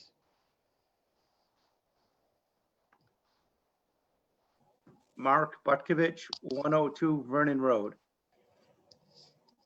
Okay. All right. First, thank you. Appreciate everything you guys are doing. It was nice listening to the meeting tonight. I appreciate what you do for my kids. I am here to echo what Julie's saying, though. About a week ago, I sent a letter to the superintendent. I sent it to everybody at the school, on the school committee board, addressing my concerns. Tonight, I've heard that it was an extremely inclusive process, and everybody had a voice at the table, and it was transparent. And I really think you guys are tone deaf, because we're sitting in the middle of a pandemic. And I spent the weekend calling parents, and no one I spoke to knows what's going on. This is the list of the school committee, and it doesn't come up well on my computer. Over 40 of the people on here are associated with Stride or Pride, or the Teachers Association, or principals and associated with the school. The few parents that are on here are on this committee tonight objecting. The most important people you need to be listening to are the parents, and you're not. You're not listening to the parents. They're the most important voice in this community. We're in a pandemic right now, and where would people meet to discuss this?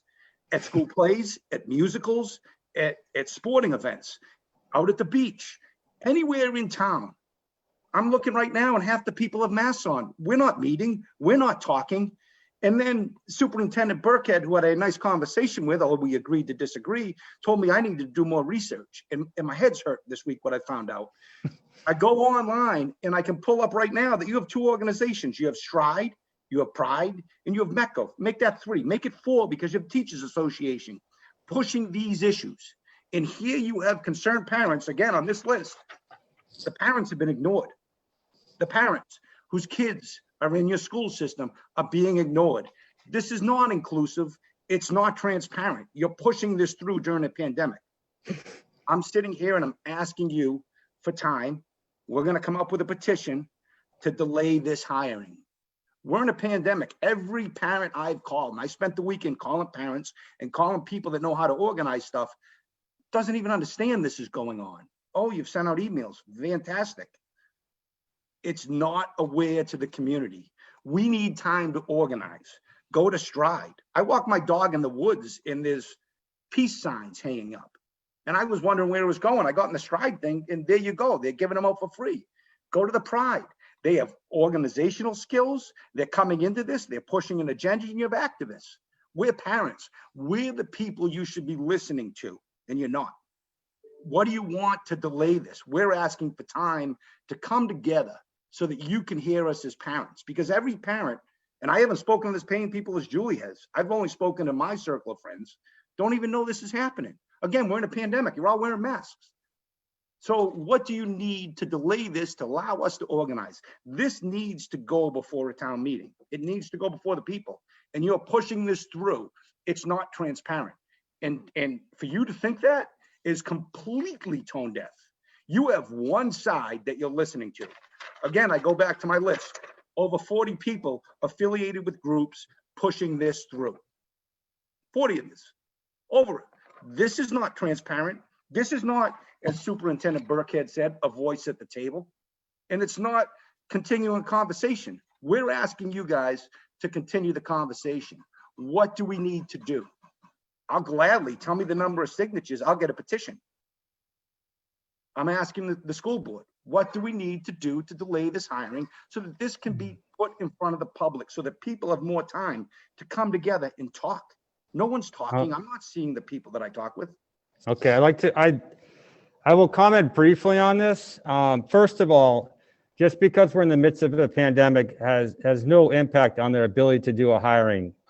With that being said, it's been mentioned that folks didn't know about this. I would comment and respond to say, we have done a lot of business in the schools since the pandemic hit. Did you know that we were hiring a new superintendent last year? Did you know Yes, we were I hiring did. a new business director? Did you know we were hiring a new special ed director? Yes, I did. Okay. Yes, I did. Okay, and we were able to do that This successfully. is talking to my kids about using, hey, you can be a he, she, or an it, or a they. My 11 and 12-year-old daughter. This is what you want to talk to them about? Right. Superintendent Burkett told me to do this. All right. Here's the cookie boy. Here's the LGBT. Yep, that's correct. That's That's what not we're your teaching. right to do as a parent. Okay. I also like to say that you can go to the town and do what you want. The town has also created a diversity and equity inclusion group on their own. I would recommend that you, well, you've missed the opportunity to join that, and perhaps you didn't know about that one. At this point, the school committee fully supports the administration and superintendent to move forward with the director of diversity, equity, and inclusion. We understand and recognize your concerns, but we have no plans to delay that. Here's how the town does a recall then. I need 25 votes to start the process, which I This is intend to not do. a vote. This is not a voting thing. This isn't No, something that's that a the public recall has on the whole to school do. committee. Thank you. Okay.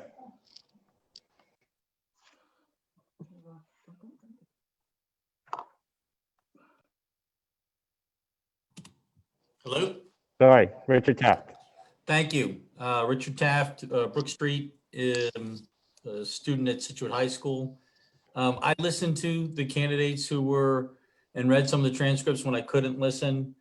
This is my third or fourth time, so I'm sure that some of the school board understands what I'm going to say, but it seems to me that you continue to create a policy around a very specific way to address racial issues, and that is critical race theory. The candidates that you brought forward did not express views that were any different than the books that you have on the Scituate High School webpage. It's books like White Fragility and Stamped by Racism and How to Be an Anti-Racist, Witnessing Whiteness. So you want to talk about race. You don't find any instances in these books where there's any positive white identity because white people are only associated with systemic power. That's a terrible way to try to establish a diversity, equity, inclusion policy or procedure or people around intolerance to racism, intolerance to bigotry, intolerance. These authors say that the means to address racism is more discrimination. Ibram Kendi, the remedy to past discrimination is present discrimination. The only remedy to present discrimination is future discrimination. This is what parents are concerned about. I want you to teach full history. I want you to teach racial inclusion and tolerance. I don't want you to teach that we have to have present discrimination to remedy past discrimination and future discrimination to remedy past discrimination. It's a terrible way to create a policy. Anyway, I've said it before. The last thing I'd point out is your school policy says that if you have a controversial topic, you have to have balance. And I'd like the school committee to enforce that. I'd like to make sure that if they're going to teach just critical race theory, that they ensure that the teachers and administration teach balance. They teach that liberalism actually ended slavery, that liberalism actually started the civil rights. So this is what parents are asking for. And I feel like I haven't been listened to. I think a lot of parents feel that way. I'd just like you to be able to say that you'll do that. That would be one step in the right direction. Thank you. Thank you. Jennifer O'Neill. Hi, thank you, Peter. I'm actually was going to speak about a different topic, if that's okay.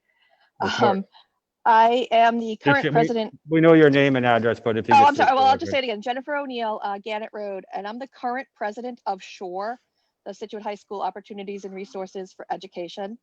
Also have a current senior at Scituate High School. And I just want to say that our most recent grant cycle, I think, was our most exciting, because we are now going to be able to have an impact on the entire Scituate High School community and beyond. And the new library renovations are going to be amazing. And anyone who has sat at a school committee meeting in that old library should go once the renovations are complete to see that. And I want to thank Superintendent Burkhead, as well as Dr. McGuire and the entire high school administration for being so enthusiastic and genuinely appreciative of everything that we've done over the last 30 years. So thank you. And to your comment about us not continuing, we are working very hard to continue our mission. So please, anyone out there, reach out to me if you want to learn more about SHORE, because I will speak about it as long as you will ask me questions. So again, thank you. Great, thank you. We're looking to we're always looking to find a permanent home for our school committee meetings when we return in person, and perhaps that will be the end result. So thank you. Look at the pictures that Dr. McGuire has sent out on the new furniture. It's very comfortable. Yeah, we're looking forward to it. We just got to get the acoustics done in there, but we'll figure that out. Okay, did you guys see Maria or Tom? We'll go Maria Fenwick. Sure. Hi, can you hear me? Yes. Great. Yeah, I just wanted to speak as a parent. I'm sorry, Maria Fenwick, Sedgwick Drive, and I'm a parent of 3 children. 2 are in elementary school right now.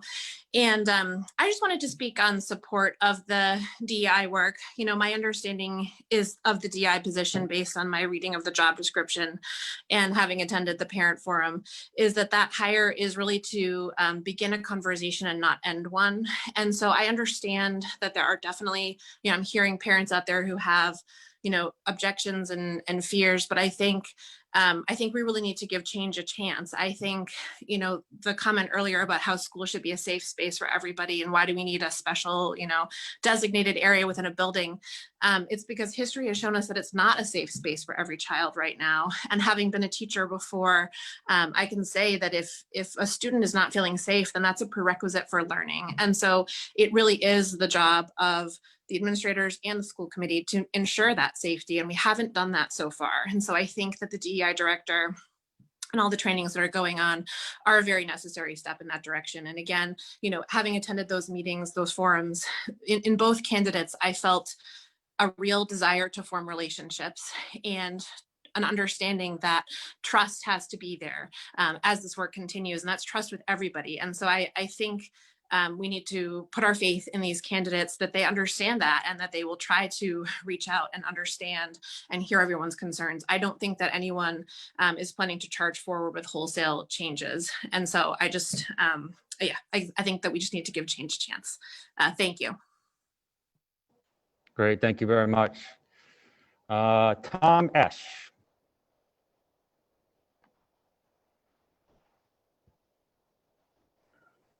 Sorry, it took me a second to unmute.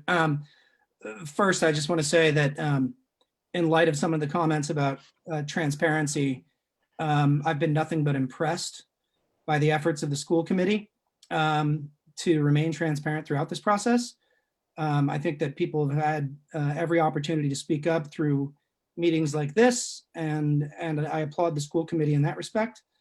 I also think that the superintendent has done a terrific job all along, and his hiring process was nothing but transparent, especially as I understand it, as it got to the later stages, and that was just as pandemic was happening. I also want to say that as a family who are concerned about these issues too, and a family that's also active with groups like Stride and Pride, we support the school committee completely in its efforts with respect to diversity, equity, and inclusion. We eagerly look forward to working with the director of diversity, equity, and inclusion, and we're with you guys and support you all the way. I think that it would be great to know from folks on this call or folks on the meeting and from the school committee itself, if there is anything more that you could do to be more transparent. I suppose it'd be great to hear that, but frankly, I'm at a loss to know what that would be. Great, thank you. Thank you. We would agree. We thank you for the kind words and your support. As Superintendent Burka did in his leadership report tonight, he did outline, or actually in detail, provide all the steps that we took or that he took in the hiring of this position. So again, we appreciate your support. I'm not seeing any more hands. There was seeing one more, and after this, we'll have Superintendent Burgess give a couple of comments. Mark Butkovich.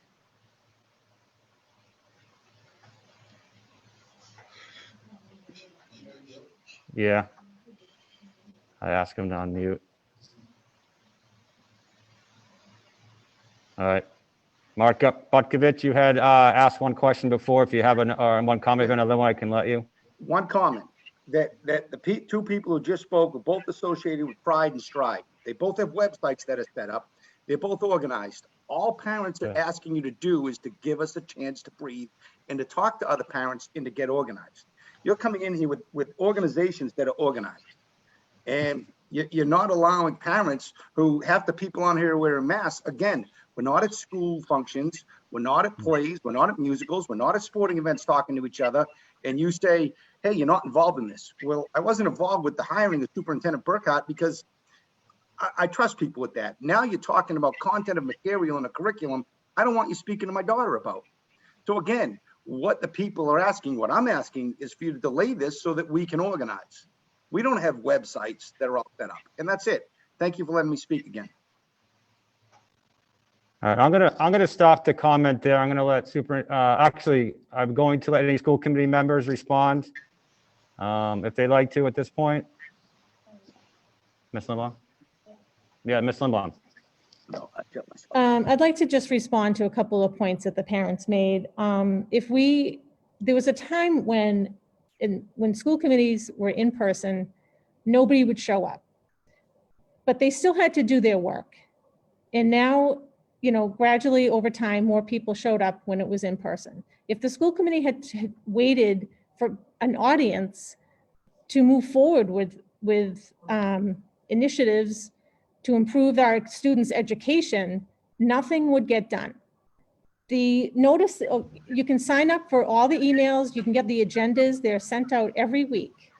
I also want to point out that as far as the schools, you know, to echo, I think what Maria said about the safe space, the schools should be a safe space.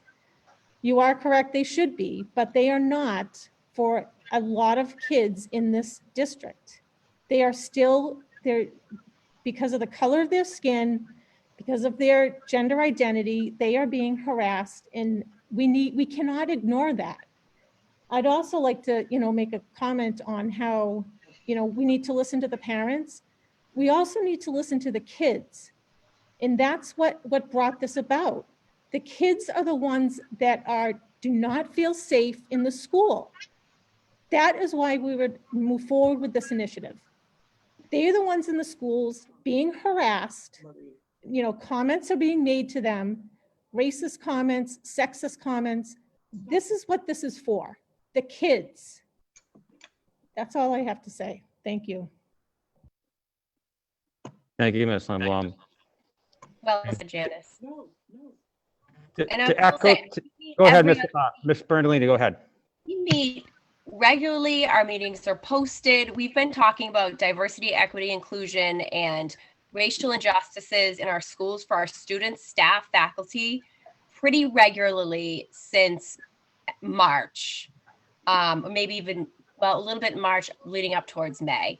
And we want school to be a safe place for everybody who steps into those buildings. It needs to be a very safe learning environment. And as everybody has said, students do not feel safe right now. So learning goals cannot be achieved if our students do not feel that their needs are being met. I hear about it from my own children, and I've heard things that have happened at elementary school levels here. And quite frankly, they're still happening. So until every student is safe, we will continue to do this work, and we will stand strong and do what we know is right for those that are not being well represented within our schools. Scituate Public Schools does not subscribe to critical race theory. I'm not sure where that notion began. We're a public school, as Ms. Arnold said in her presentation, we're looking to look at things from a multicultural standpoint, an inclusive standpoint. That's just simply not true. So I really think, and as people have said, that this is an opportunity for us all to work together to make our school system, as Mr. Burkhead puts it, the best school system in the world. And if we have students that aren't being treated fairly, then there's no way that we're the best school system in the world. So, you know, that's what this goal is, and it's a unified goal with school committee and staff, parents, students. You know, I think it's a work in progress, and there is no specific curriculum that's being pushed or agenda'd or anything like that. You know, we have these meetings on purpose. They're public meetings for, you know, us all to learn. We have these amazing presentations by our department chairs and our principals to show us and give that transparency. You know, I don't have a high schooler, so I don't have an insight into what goes on specifically there, but I gain those things through these meetings and through asking questions.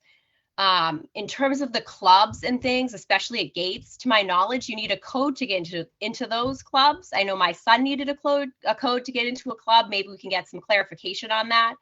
I am a fan of parents should be aware. You know, I don't disagree with that at all. I think I want to know what my kid's up to, especially on, you know, Google and things. If he is in a club, I'd like to know. I don't care what the club is. I just want to know if he's in, you know, the origami club. I would like to know that he's signing into that on Wednesdays at 3:00 or whatever it is.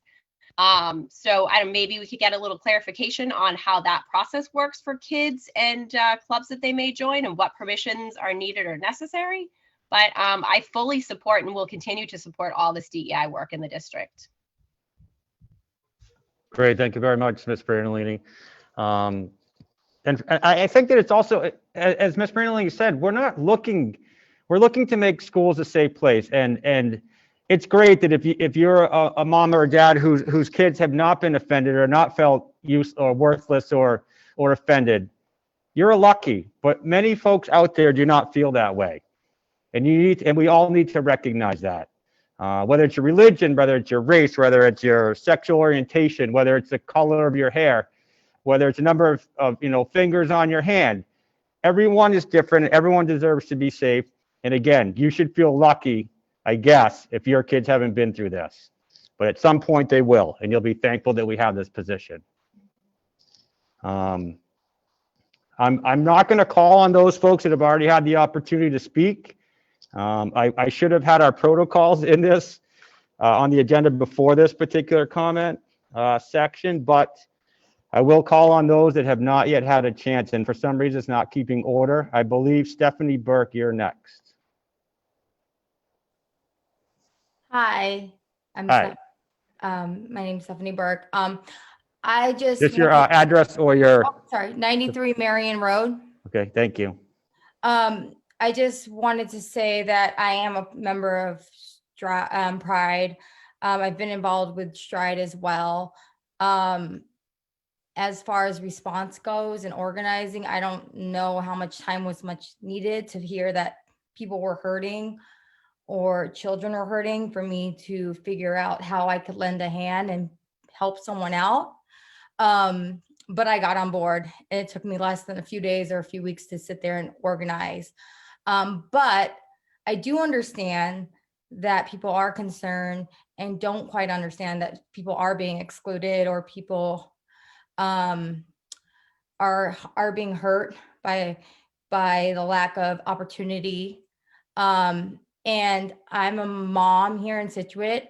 I am happy here to extend my hand to any parents there that would like to discuss this or would like to, aside from the school committee meetings, discuss what can be done so all children can feel like they have a space that they can learn together, including the parents that are against the DEI director. I'd love to hear your stories, and I'd love to hear how you feel that us lifting other students or lifting other voices is somehow teaching children things that you don't agree with.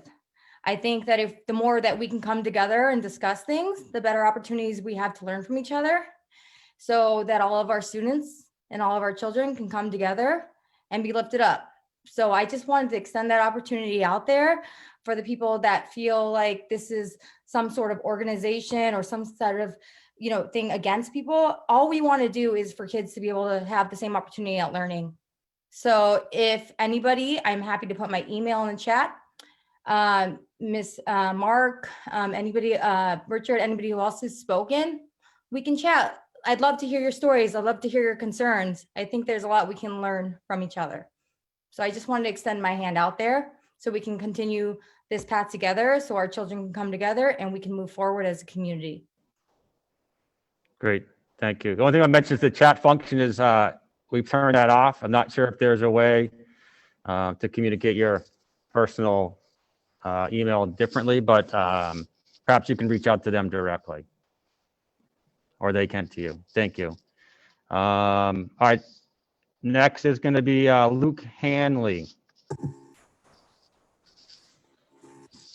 Hey, I'm sorry, it's not Luke Hanley. Luke was using my It's Josephine Hanley, Buttermilk Circle. Thank you. I had not intended to speak tonight, but I feel like I need to raise something here. First of all, I'm completely in support of all children having a safe space, completely in support of every person being treated with dignity and respect across the board. I think it's really sad that we're at the point where we have to be talking about this in such detail. I think if concerns had been attended to all the way through, we would be in a better place. But I do need to raise a concern on behalf of parents who have concerns about the curriculum. Not very long ago, a number of us as parents raised concerns about the level of violence, in particular rape of women, the treatment of female characters in a lot of the books, where the girls were consistently beautiful and dumb and the boys were strong and smart. We raised concerns about suicide, about horrible racist comments in the books, and a lot of things like that. And, you know, in cases where some children were very traumatized by some of this stuff, and yes, they were allowed to choose another book, but they had to sit outside the classroom. They didn't get any teacher-led instruction. So I'm not raising those points again. Yes, those things still do exist in the curriculum. Here's my concern though. When we stood up and raised those concerns, and we spoke specifically to department heads, to the administration, and I wrote often to the school committee, the rumor was put out that we were only raising concerns about books written by authors of color. That was slanderous. It was completely untrue. And I'll state for my own ignorance, I don't even know what color some of the authors of those books were. But I can tell you that the concerns were the ones that I just stated. I raised a concern about a racist comment in one of the books that was so bad that it didn't even pass through the filter to be able to email the school committee. But what happened was there was a movement. Some SPS staff got other SPS staff together and parents, and to stand up against us at school committee and to use false accusations of racism and a rhetoric of censorship to actually censor our concerns. It was devastating to many of us. There was an attack on Facebook by many parents that took this line of, well, it was a lie. Now, I don't know who knew it was a lie and who didn't know it was a lie, but I know that staff and I know the school committee knew that it was a lie. And we were attacked publicly in school committee meetings and on Facebook. That was not fair or appropriate, and it was used to censor what we were trying to do. So I just want to be sure that when we're looking at the curriculum, that we do it with involvement of all parents and that we treat every concern with the same amount of respect. And Ms. Lindblom, in her re-election campaign, was asked at the library, you know, if censorship came up again, how should we deal with it? And Ms. Lindblom had a lot of our emails and knew that the idea of censorship could have been put to rest at that time. She could have explained what happened, but her answer was, we should listen less to parents. Ms. Lindblom, I do hope you have changed that strategy now. Thank you for your time.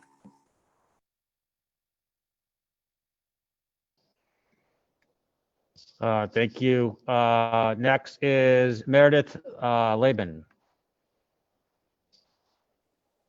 Hi, thank you, Meredith Laban, 36 and Vinyl Road. I just want to really deeply give my support to the DEI position. I'm really so thankful to hear the voices of Nicole and Janice on this call tonight. I also have two daughters in the schools here, and while they have been very lucky and fortunate not to be on the receiving end of any mistreatment from other students, I know that's not the case for all students in Scituate Public Schools. And I just really want to be on record showing my support for all of the great DI work that's happening and that will hopefully continue to happen in our district. And I'm sorry if some people have had situations where they felt they weren't being heard. I agree with what Stephanie said. We all need to be heard. We all have stories. And that's exactly what a DI position can do. It can let everyone have their stories be heard and for us to learn from one another. Thank you. Thank you very much, Ms. Laban. Carrie Burkowski. Thank you, Mr. Gates. Carrie Borkowski, 12 Border Street. Like Meredith and Maria and Stephanie and Tom, I would also just like to voice my support of the DEI director. I think it's a very important position that the school needs. I am a mother of 3 kids in the Scituate schools. They're in Hatherley School. So I am a part of Stride. I have gone to the Pride events, and I am a parent in the school district. So I don't appreciate when people say parents feel a particular way, because like every individual in this town, parents are also diverse in their views and interests and other things. The other thing I would like to say is with respect to organizing, as I said, I'm a mother of 3 kids who have been in remote school since fall. I am a full-time worker. My wife is full-time employed. And the reason we've been able to organize is because, as Stephanie mentioned, when I heard the stories of our students of color talking about them not feeling safe and being discriminated, there was no doubt in my mind that I needed to do something. And so I figured out how to get my schedule together, meet on Zoom with other parents of kids in the schools, and started organizing. So the reason we're organized is because we made it a priority. We took the time to listen to other people's experiences. We're going to the race talks and other events that are being held on Zoom. And I will tell you, the irony of this pandemic is that the school committee and the events that are happening have been so much more transparent than ever. Full disclosure, and I'm embarrassed to say it, but before the pandemic, I probably attended 1 school committee meeting. I have not missed a school committee meeting since the beginning of the pandemic because Zoom has made this highly accessible to everybody. So if you're not organized at this point, I'd be looking in the mirror, to be quite honest, because there has been stuff everywhere. The last thing I would say is there's a huge learning opportunity in this meeting tonight, because anyone who would refer to another human being as it needs this DEI hire very quickly. So thank you very much. Thank you. Mr. Butkovich, I see your hand is still raised. I'm not going to call on you. You've had 2 opportunities. Generally only allow for 1. We do have another public comment later on the agenda if you'd like to ask, make a comment at that point. Otherwise, turn over to Superintendent Burkhead for any final comments. Yes, thank you, Chairman Gates. I just want to share a personal philosophy of mine on education and, being a father of 2 great kids and, being in education for 26 years. My personal philosophy is to treat every child like they're your own. And I think I've built a reputation of doing that. I came to Scituate and was attracted to Scituate because of the great people here, the great families, the town reputation, living on the South Shore all my life. I thought there would be no better place to be, and I still believe that. And I feel a lot of passion here, and I appreciate that. And pretty much everyone that's spoken tonight, I've met online or over the phone or through email and conversed with. So I think, these aren't easy conversations, and they're not going to be. And but they need to be had. And everything's been above board. I have not returned any calls. I have not returned any correspondence. We've been upfront about this. And this position, again, is to help us just continue the conversation. And our goals are all up there. They're posted. It's equity for all students. And that is not happening right now in our schools. And I'm responsible to be the voice of those children who don't have one. And that's exactly what I'm doing. And I think this position is, I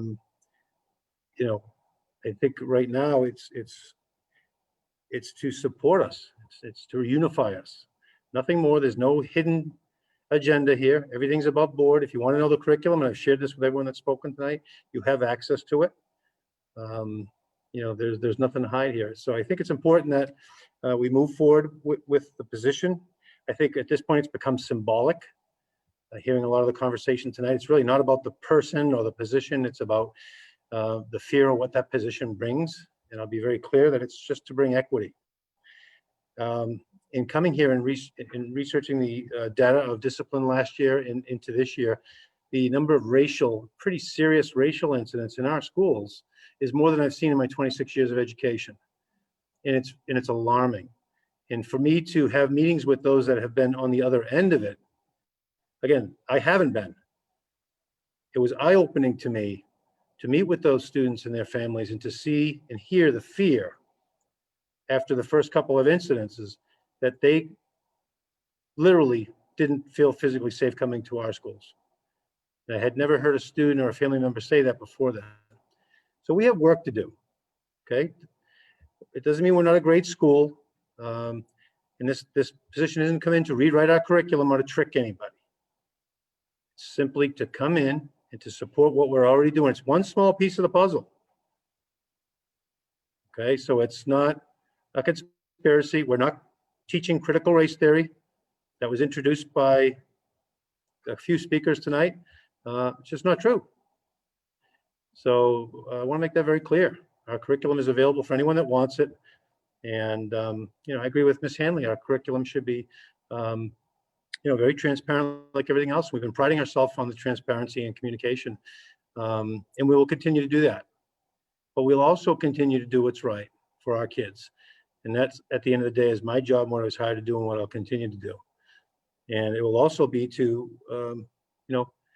hear all parents, and there's going to be concerned parents, there always is. And again, that's part of my job, is to have conversations with those parents and to work with them. And that's what I'll continue to do as well. So thank you. Great, thank you, Superintendent Burkett. And again, you have the full support of this committee to continue doing what you're doing. We feel very strongly as identified as one of the district-wide goals this year, both yours and the school committees. Again, I don't. The most important thing is doing what's best for kids, and this is what is best at this point. I don't even want to get in discussion about the transparency we've said over and over again. This has been more transparent than anything, as several other commenters said. We've had more. Well, they've been able to attend. We've had more attendance in general on these Zoom calls than we've ever had. I think at some point we had nearly 500. So even those 500, we're down to 49 today. So we offered the opportunity for everyone to come. The numbers did spike. And I think on some of those Zoom meetings, we did speak about the potential that, the things that we're working towards in terms of DEI. The numbers have faded. We can't control that, but I think we'd have maybe 10 people right now at most, maybe 5 at the high school library if we were meeting in person. So I don't want to talk about the transparency again, because that's just not even a discussion at this point. All right, so I'm going to move on the agenda. Sorry for those that are waiting. We're moving on to new business, and I will take the credit or discredit on this on the formation of the agenda, but literally the superintendent and myself sit down earlier in the early in the week, and we talk about how we're going to set up the agenda. And it's my belief as the chair that old business should come before new business. I'd like to wrap up what we've talked about before, so that's why the new business is pushed till the second part of the agenda. So I wanted to at least make mention of that. So I appreciate all those that are waiting to present. I am now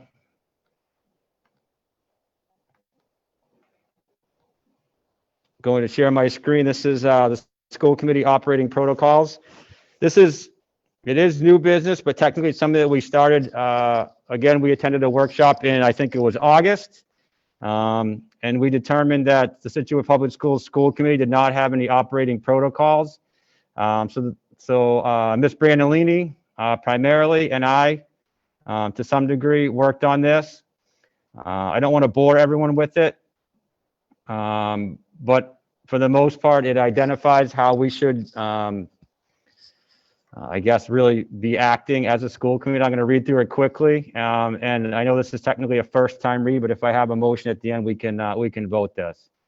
As elected members of the Scituate Public School Committee, we accept the high honor and trust that has been placed in us to ensure that our students receive the best education possible. To that end, we hereby commit to the following in the conduct of our business and adopt the following operating principles for the purpose of effective governance and enhancing teamwork among members of the Scituate School Committee, administration, and staff, as well as transparency and accountability to our constituents. Role of the committee: establish a vision, which are a set of goals and objectives, which we did tonight. We create and review policies and assure accountability to sustain continuous improvement in teaching and learning, leaving the day-to-day operations to the superintendent and staff. Clearly define success in district goal setting, assuring accountability in the superintendent evaluation process. Advocate for the achievement, needs, and interests of all students and place these above all else in the decisions we make. Providing fiduciary oversight and fiscal transparency and responsibility. Professional conduct: school committee members understand that only the school committee as a whole has authority. Individual members may not act unilaterally. While debate and principled dissent are encouraged, all school committee members are expected to support and uphold the decision of the majority once a vote is taken. base our decisions on available facts, vote our convictions, and avoid bias. Familiarize and adhere to policy BCA, which is a school committee member ethics policy. The school committee recognizes the importance of working collaboratively with town officials to improve our schools and will actively seek ways to enlist their support for our efforts. Meetings. This is where I wish that we had this before. This is probably my favorite. I think this is also informative to those who are either regularly attending our school committee meetings or are newly attending. School committee meetings are business meetings held in public, not public meetings. We will strive to hold efficient and effective meetings in that we will conduct business through a set agenda, solicit committee members' input on future agenda items at each meeting, arrive well prepared, on time, and ready to speak to agenda items, follow Robert's Rules of Order, respect the role of the chair and the superintendent, maintain an open environment where members feel empowered to freely express opinions, concerns, and ideas, maintain the confidentiality of privileged information and respect open meeting law, encourage and support community members who attend meetings to participate during public comment.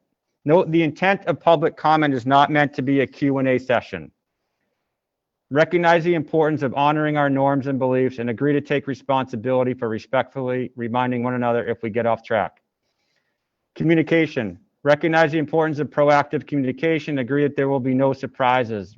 Respectfully submit requests to the superintendent in advance of the meeting. General requests for information, reports, and data to the superintendent and the chair rather than directly to the staff. The superintendent will make sure that each member has equal and timely access to this information. Refer constituent concerns and questions to the appropriate person within the district chain of communications. When school committee members attend subcommittee meetings as liaisons or as individuals, they will speak as individuals and not for the school committee, except when reporting on a decision of the majority of the school committee. The school committee chair and/or their designee and the superintendent will represent the position of the Scituate School Committee to the media and other public bodies. Sorry that I read through all that, but I think it's important to do that. I think it's helpful to all school committees to see it and hear, and also for the public representing what we stand for. Any comments or questions?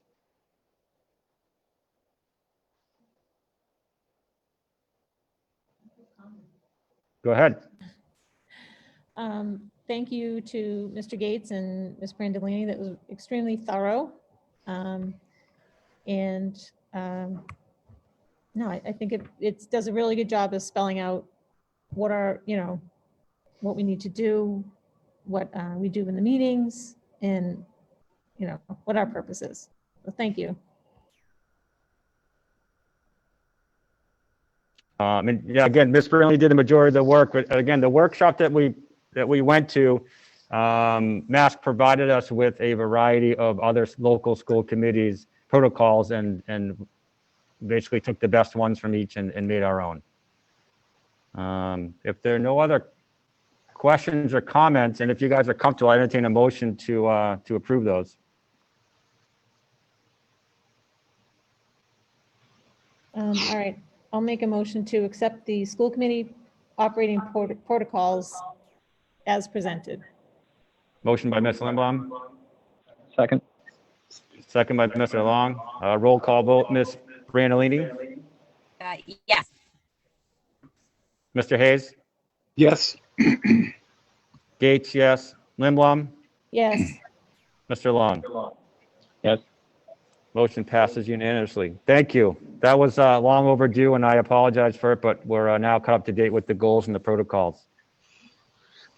All right. Now we are moving on. And thank you to those that are here to present the school improvement plans. The first school improvement plan appears to be the Scituate High School. Dr. McGuire.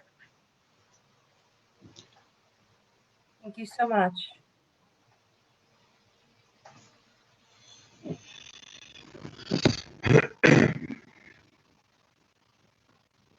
I hope to be brief here, but thorough.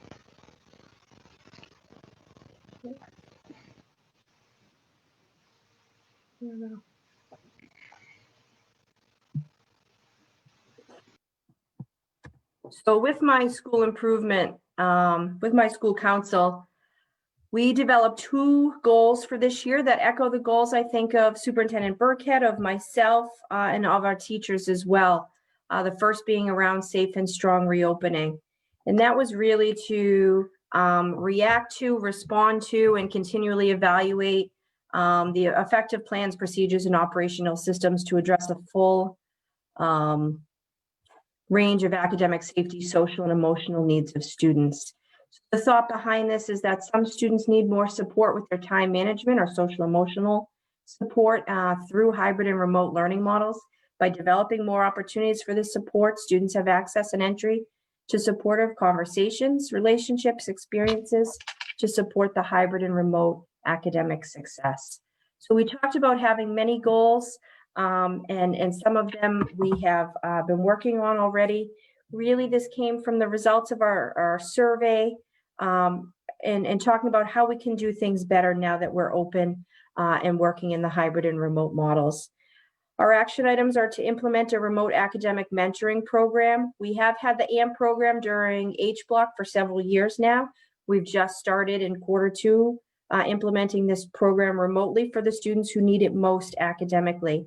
This is a weekly intervention, leveraging some of that office hour time with teachers and working with paraprofessionals on executive functioning, organization, and all around academic support. We want to target our freshman home bases for remote relationship building because teachers and students alike have noted that it is different not having built those relationships going into COVID with our freshmen coming up. So we are going to have specially designed activities for H block. We're using the student leaders that are part of my principal's advisory council.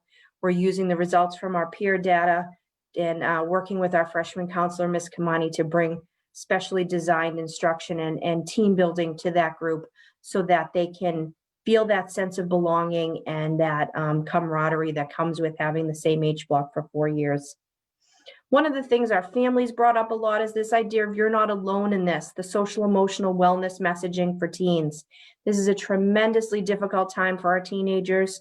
And this is something that needs to be ongoing work through our advisory program, through our H blocks, with our counseling team. We just finished our Stress Less, Laugh More week, and that was part of this, and incorporating a second one of those weeks this year. So really just focusing on that, we're in it together and we will get through this. And just allowing for the space and time and place to have conversations with adults about different topics. This is another one that's ongoing. Just this Wednesday, for example, we're having professional development with teachers in the having of complex conversations with students, whether it's planned or unplanned, one student or many. Our teachers need to be prepared to address a range of topics and needs and concerns with students. And that's a way to do that. Another way to do that is through the Google training that's going to happen in January. So being able to ensure that our teachers have the tools they need to be able to do the job in hybrid and remote. Our second goal is around diversity, equity, and inclusion. We need to build a safe and welcoming environment for every student and every staff member of Scituate High School so that they feel comfortable, valued, and included as equal members of the learning community. We believe that our values of diversity, equity, and inclusion must be infused through our curriculum, instruction, and assessment, and by extension, our school culture through our policies, procedures, lessons, and discussions with students. As part of that, the action steps that we plan to take this year are reviewing our curriculum to infuse rich, authentic connections to diversity, equity, and inclusion, to review our mission and statement of core values, and to talk about the vision of the graduate as something that includes our diversity, equity, and inclusion values, and update our mission statement and core values to reflect those beliefs.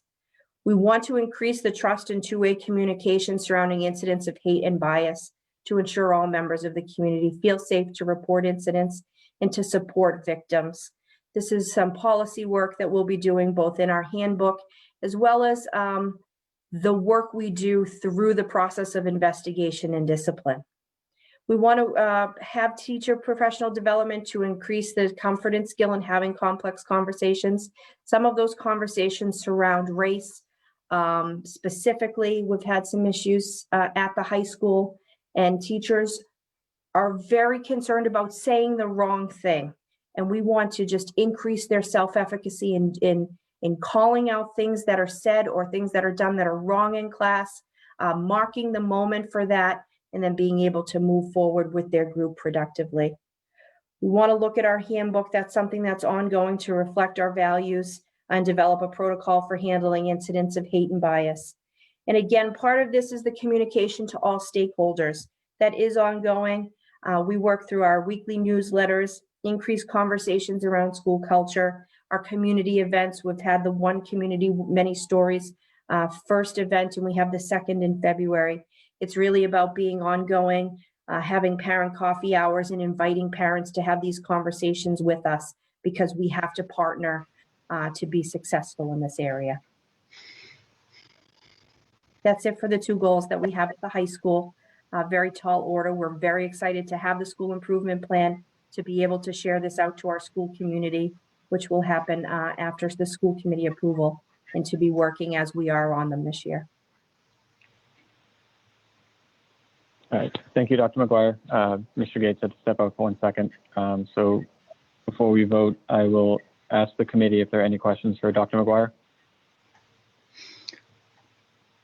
Mike, I have no questions. I just wanted to say to Dr. McGuire, you know, I mean, this has been a pretty unique year with 2 remarkably complex problems throughout the school system, but I think especially for Scituate High, and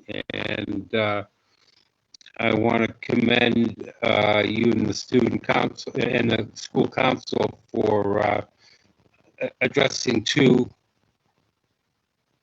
very important situations that especially ones that have never been really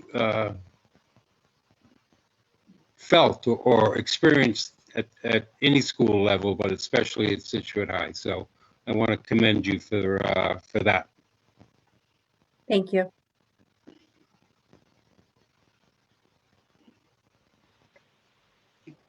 Okay. If there are no other questions or comments for Dr. McGuire, I would accept a motion regarding the school improvement plan. I'll move to approve as presented. A second. Okay. Okay. Brandolini? Yes.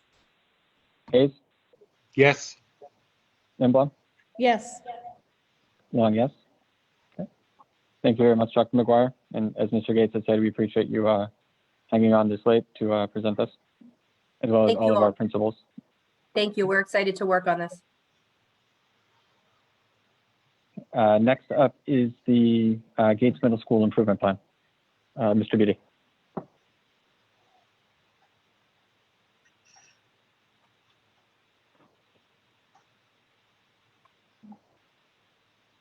All right, good evening. Thank you for having us here tonight. Very similar to the high school, our goals align directly to the district's 2 goals. So our first goal is that by the end of this year, we will have re-examined and revised the Safe and Strong Reopening Plan, recognizing that our needs of all stakeholders, parents, families, students, staff are continuously changing.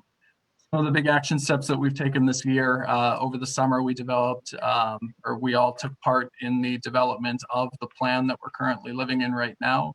Specifically at Gates, we put together a working group to design Gates-specific schedules, structures, and protocols. We designed student and parent orientations to develop a shared understanding of what this year is going to look like. 2 months into it, we used our time in October to administer, or first to design, but then to administer and analyze a survey of all stakeholders to see how it's going. As we presented last week at the school committee meeting, some of the big pieces for the action steps that we're taking as a school and as a result of the survey is we put together partnering during the pandemic workshops to partner parents, families with the school in order to support our students learning remotely in the hybrid. We have re-examined the way that we're doing Wednesdays and providing more structure to students that need it on Wednesdays. We have increased enrichment opportunities for students. And for our staff, we're designing focused collaboration sessions to help problem solve some of the challenges that have been brought up this year in terms of teaching and learning. This year, we will work with our Gates instructional leadership team to analyze data points. Our trimester just ended last Friday, so it's a good time to stop and analyze data of who's doing well, who is not doing well, and what can we do to improve it, because that's why kids are here. Kids are here to learn. We're also going to be looking at our attendance and data discipline in this particular year, what we're noticing with this. And then finally, the last piece is to design another survey in February to see where we're at with this particular piece. So those are the action steps that we have so far for our first goal. And it's a goal that we're living and breathing each day, and it is getting better, and we're using more feedback with each day that comes. Our second goal is that very similar to the high schools, focusing on DEI. By June of 2021, we will have analyzed a variety of data points this year to deepen our understanding of students' backgrounds, identities, and individual strengths and challenges in order to inform revisions of our policies and practices. We just met with our student group earlier this evening, and we showed this to them, and we said, what does this mean? And essentially what the student said was exactly what we hoped. We hoped that every student recognizes that we're all different, that every student deserves to come to a school where they are able to learn and grow. And we have work to do as a school to figure out who are our students and what do we need to support them when they are here every single day. Some of the action steps that we've taken, we started this work last spring as a building. It was one of our priorities, and we designed last September an identity and inclusion group. This is a group of staff members who are really interested in taking a look at differences that exist in our community and bettering themselves and improving themselves as educators. Last November, we assessed our staff to determine what the needs were in terms of their own understanding. In December of last year, we brought in a social worker from Metco Inc., who helped us to kind of have conversations, recognizing that the work of diversity, equity, and inclusion is not necessarily what what happens on the outside. It is what happens in your mind. It is what happens in your heart. And that's really thinking about how do we develop a lens to start looking at this work and taking action steps within our school. Over the summer, we had a staff working group that read several books, Culturally Responsive Teaching in the Brain, Waking Up White, So You Want to Talk About Race, among others. This generated conversation with our staff, and we are continuing to meet and continually going back to these pieces to talk about key takeaways that shape kind of the practice on a daily basis. This particular year, we're looking to incorporate more diverse voices into our school days. For example, in our advisory during the month of November, we focused on gratitude. And one of the ways that we found to incorporate diversity was just looking at how different cultures around the world express gratitude. And so each week during the advisory, we looked at a different culture. We looked at some of their traditions, and it was great to kind of learn about differences, different ways that people do different things, and then compare them to the way that different people here do different things. We're trying to increase visibility in terms of our artwork around the building. We're trying to include more diverse artists in the artwork that we have. We're putting together a bank of culturally responsive practices for staff to access and add to in order to help them kind of learn and grow with this particular work. It's all aligned to the Department of Education's frameworks that help us to kind of ground our work in teaching and learning. This year we are developing a protocol for supporting transgender and non-binary students. This upcoming Thursday, we're having a staff development in order to better understand the backgrounds of transgender and non-binary students. The reason we're doing this is because we see an increase in students who are comfortable coming out to us and saying, I am non-binary or I am transgender. And so as we are seeing more students and working with more students, we need to figure out how do we support these students so that they feel safe in school. We are also starting a bi-weekly BIPOC affinity lunch group to help us develop a sense of community within that community. And we are meeting with, beginning in January, a bi-monthly meeting with the Gates administration and the Metco parents. We want to increase communication, strengthen partnerships, all in the hopes of better understanding who the students are that are in front of us. We are working with Dr. Warnham, and so the Gates leadership is working with district leadership and department chairs to kind of all develop a shared understanding of what we mean by cultural proficiency, and then figuring out what do we do to implement that at the school level. We'll be looking at data. It's very similar to the high school: discipline data, attendance data, academic data, to see where the inequities exist in subgroups, and coming up with plans to figure out how do we kind of close that gap. We're working closely with our parent-teacher organization to coordinate and fund learning opportunities that enhance cultural enrichment for our students. It's an important goal that our PTO has been trying very hard to put in place for many, many years. And so we're very grateful that the opportunity came, that this became a priority for our school district. And we have the support of our PTO to fund many programs that we can push forward that impact students and open their eyes to the world around them. And finally, we'll be looking at our handbook, student and family handbook, to ensure that our practices are equitable in every which way. So we are planning to do that as part of our revision prior to adopting, or prior to presenting our new handbook for next school year. So many action steps. We're excited for this work. It's both goal 1 and goal 2 have provided us with great opportunities for conversations with a variety of stakeholders as well as staff within the building. And we are excited to continue taking our action steps.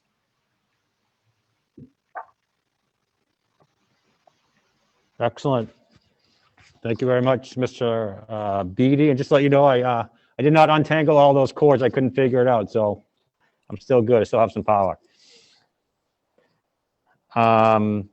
Any comments or questions by the committee? I am on the great. I'm on the Gates School Council, so I can comment firsthand at the work of the of Mr. Beatty and Ms. Lesniak, as well as the entire committee. Should be very much commended. They do a lot of great work, and it's organized, professional, and I think that they will be able to meet these lofty goals. So thank you to Mr. Beatty and your entire team. Thank you. All right, next up is, I'm just going off of the order on the agenda. I apologize. Oh, sorry. All right. Yeah, we can vote on each one. Okay.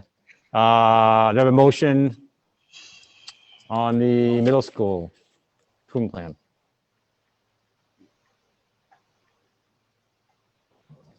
Move to approve the Gates Middle School 2020-2021 school improvement plan as presented. A second. Motion by Mr. Long, second by Ms. Lindblom. Roll call vote. Mr. Hayes? Yes. Ms. Brandolini? Yes. Gates, yes. Mr. Long? Yes. Ms. Lindblom? Yes. Motion passes unanimously. Thank you. Moving on to Wampatuck Elementary School. Chairman Gates, we're actually the 4 of us will present together as an elementary group. Perfect. Thank you. Sure. Donna's going to share her screen. Yes.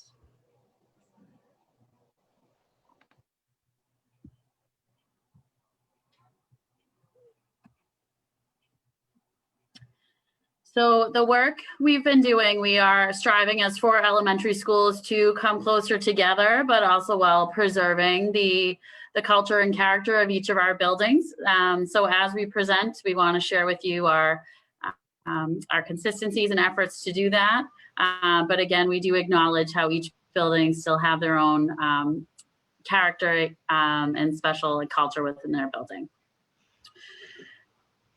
Our school improvement plans and all of the work we do are driven by our mission of SPS, as well as our vision in graduating well-rounded global citizens with the skills, passion, and confidence to make a positive impact on our world. And we know about this, but we just want to start by framing that and just laying the groundwork for the work that we do, which begins with our school improvement plans.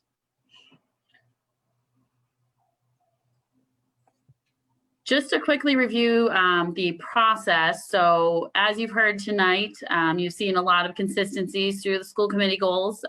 Superintendent shared his goals in September, October. So that sets our direction and our vision.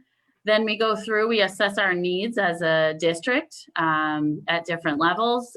We try to thread the needle both horizontally and vertically. Through that work of assessing surveys, data, feedback, things going on in the world, such as where we are today, we create our plans, which is what you're hearing tonight.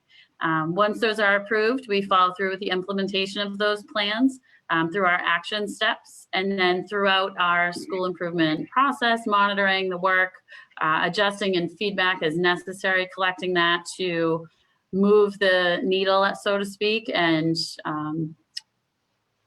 follow through with the action steps that we provide for you.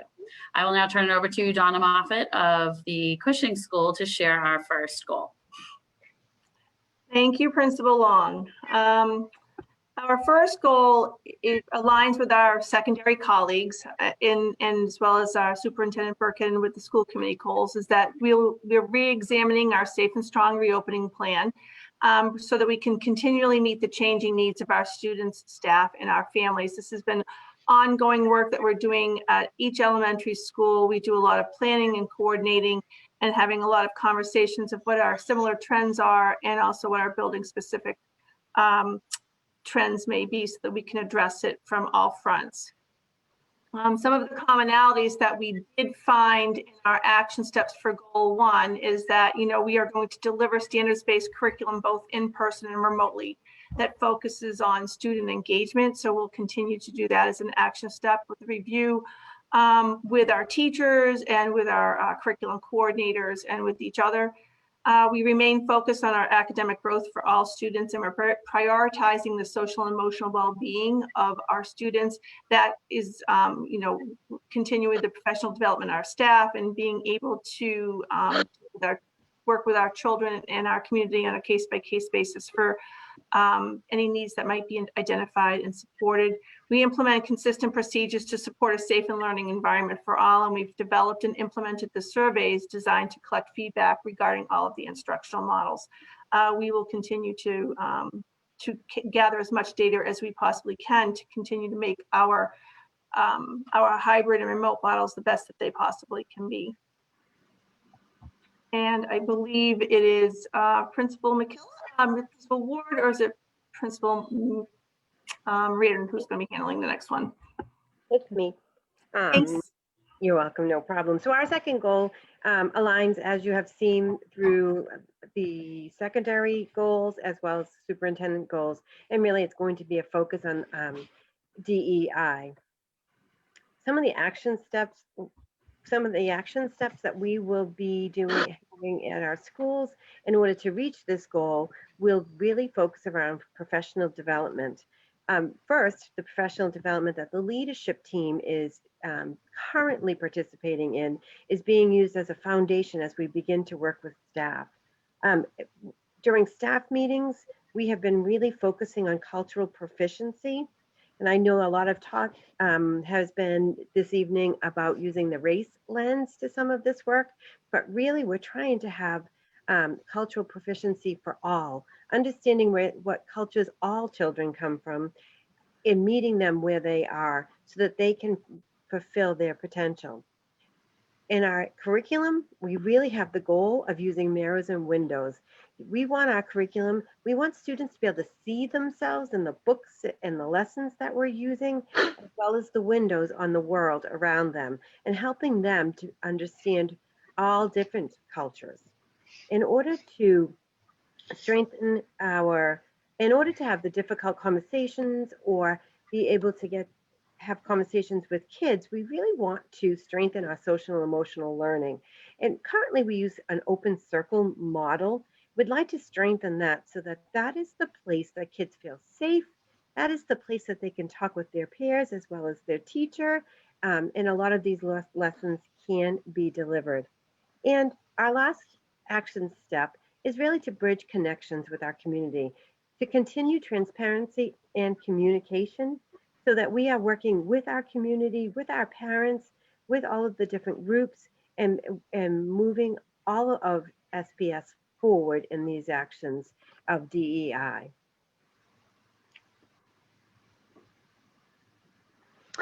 Hi, so I'm going to do this slide. So just in summary, like Rebecca said in the beginning, this is sort of a summary of all of our school improvement plans. They are all very similar. We all have the same goals. You will find some differences just in the specifics of our action steps. So we met, the four of us, several times to go over these plans after we had drafted them with our school councils. And we really just took out like the main points and gave a general idea of what our action steps are. Each school improvement plan will be posted on our websites once they're approved by school committee tonight. So anybody can go on our websites to see the exact specifics of each action step. Again, these were all drafted with our school councils, our instructional leadership teams. Our staffs have seen the drafts of them, and they're all on board with their goals and our goals and the superintendent's goals to all move forward in the same direction. Can we answer any questions? Thank you guys very much. And open up to the committee. Any questions or comments for the elementary principals?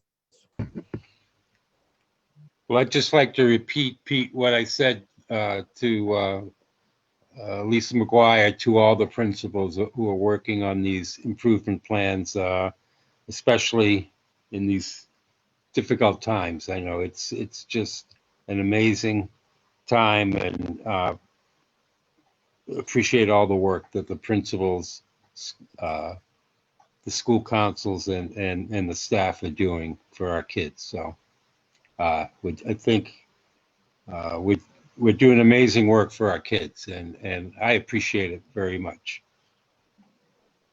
Thank you. I'd like to echo Mike's sentiments about all the hard work that went into this, and also to add that I just think it's fantastic that all the elementary schools presented together, that, you know, like a united front, you know, it was just, it's really nice. I don't think we've really had that in the past, you know, even like with handbooks or, you know, whatnot, but it's just really nice that you guys are all working together with these shared goals. So thank you.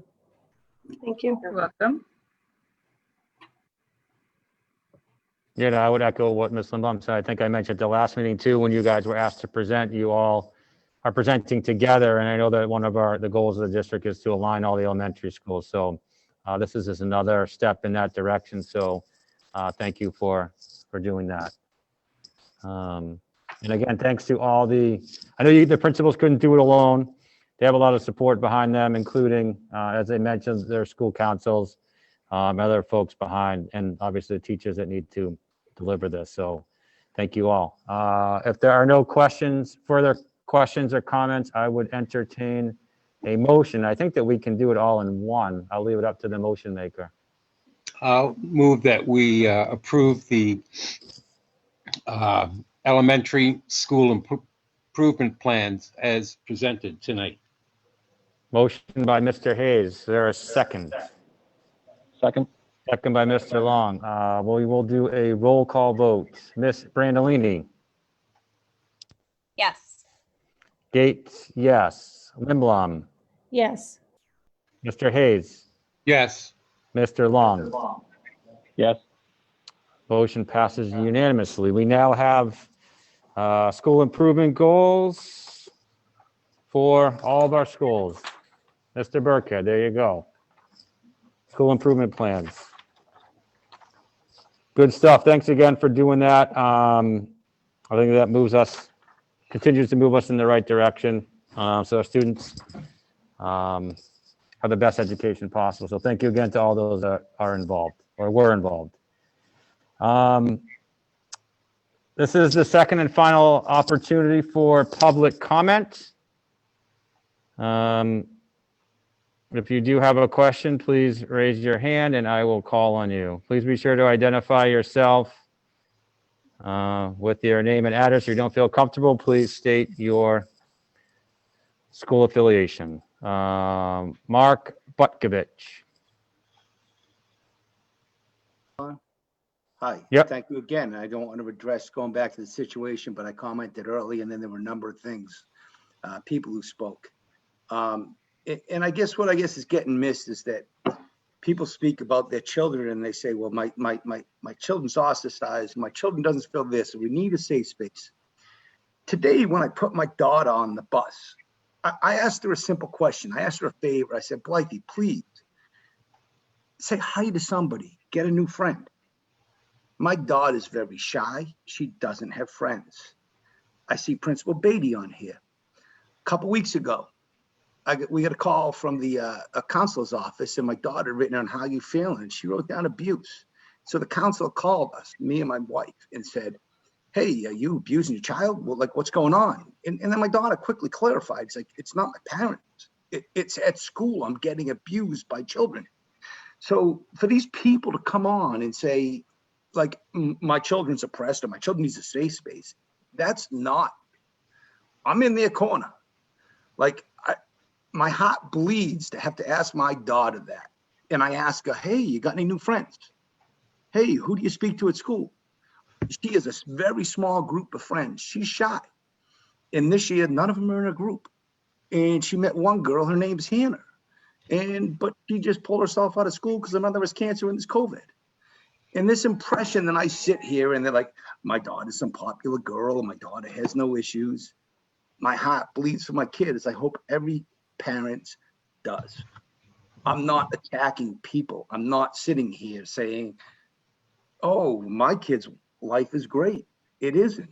I feel for my kid every day, and I say, hey, Blythe, I try to talk to her and engage with her and say, how do we get out? How do we meet more people? You know, you going to school. She sent us an email from school, which I'll be happy to share, saying, I can't be in school anymore.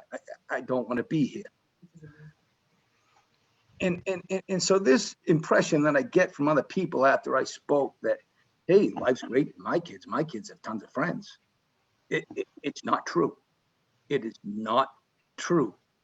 It's hurtful for me every day to drop my daughter at the school bus station and sit there and send her to school. So I'm asking you, my values don't align with yours, obviously, but I'm still asking you to step back and say, allow a discourse, allow a conversation. I also heard people say that, hey, you know, you should have been more involved, or did you know about this or this? I go, yeah, I knew about it. And I entrust the board in, like, to say, okay, you guys are good at what you do. And sitting here, I see you're all engaged. I see you're all concerned. So I'm happy with the direction that you're moving in. But now we're sitting here, and again, it's parents saying, hey, we're concerned about the curriculum. And let me say another thing. I want to apologize to, I forget her name. It was Casey something. I didn't mean to say it. I look at that spectrum, and one of my concerns is that my daughter's 11 years old, and I don't need her learning about non-binary. I don't even know the reflections that you're talking about, like that binary gender stuff. If I heard someone talking to my daughter about that, I would say stop immediately. And now you're asking to introduce it to the school system. So I don't want to come off as someone saying, hey, everything's great with my kid. My kid's a star football player, or my daughter's a star track player. They're not.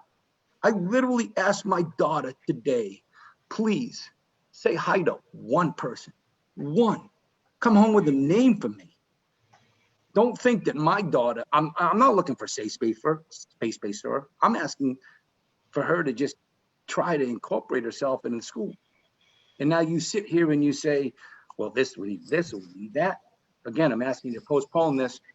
I grew up, and again, I'm rambling, but to go back to the Proposition 2.5, I grew up, and you go to meetings and things that concern you. I entrust the board to move forward with what they're doing, and I kind of keep my ear to the ground and you hear something. But now you're hearing something and no one's alerted to it because of the pandemic. So again, I'm just going to ask you one last time, take a step back. Thank you for your time. Listening here, I see you're all concerned. I appreciate everything you do. I look at what you're presenting as an agenda, and there's a lot of concerns out there. And I ask you, the parents who have concerns the time to allow to petition this. Thank you.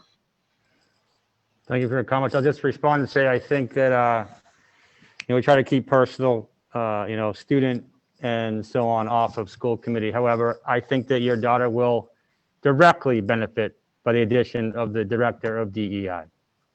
Thank you. Can I say one thing then? No, hold on. No, I can't. I got to move on. I'm sorry. Every person here talked about their kid. So don't tell me it was personal. Don't tell me it was personal. Every kid here, every person after me brought up their kid. I'm trying to Don't protect say you don't accept personal stuff. No, I'm not saying that. I said you don't generally volunteer the names of your kids because this is a public record. That's all I'm trying to say. Just trying to protect you. That's all. You can give examples, but we just try to keep names off. That's all. That's all I was trying to say. I apologize for that confusion.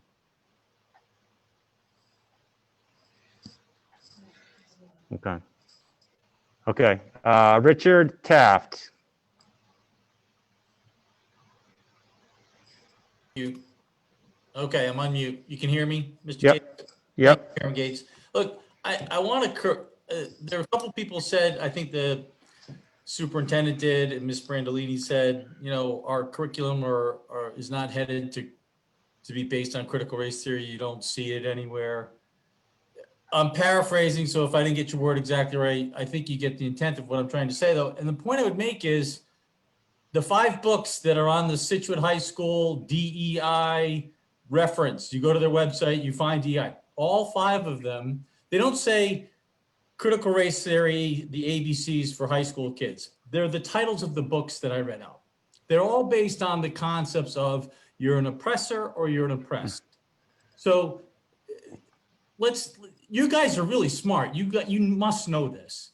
The 3 books that Mr. Beatty brought up a minute ago, I've read 2 of them. They're based on the concepts of critical race theory. I haven't read the 3rd one. So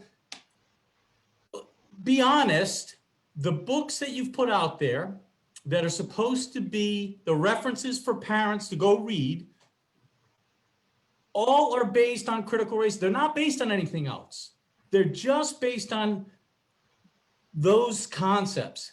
And the last thing I'll leave you with, I was on the advisory group. We asked for about 10 words to be changed. We agreed in concept with everything that was in that statement. One of the words was anti-racist. Anti-racist is a fundamental principle of critical race theory and these authors. No, you didn't want to change that because you knew that that's what you were trying to communicate. And so what I'm trying to say is you are basing this on a very specific ideology, and I'm asking you not to.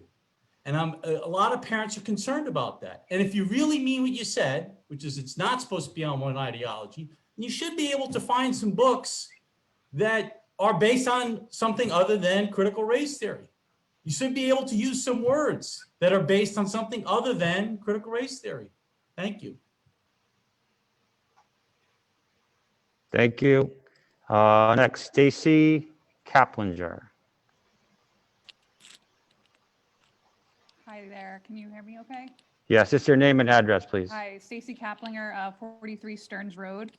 I just wanted to let the administration and leadership and school committee know how happy I am to kind of see this overarching theme of cultural competency and diversity, equity, and inclusion happening throughout the entire school system.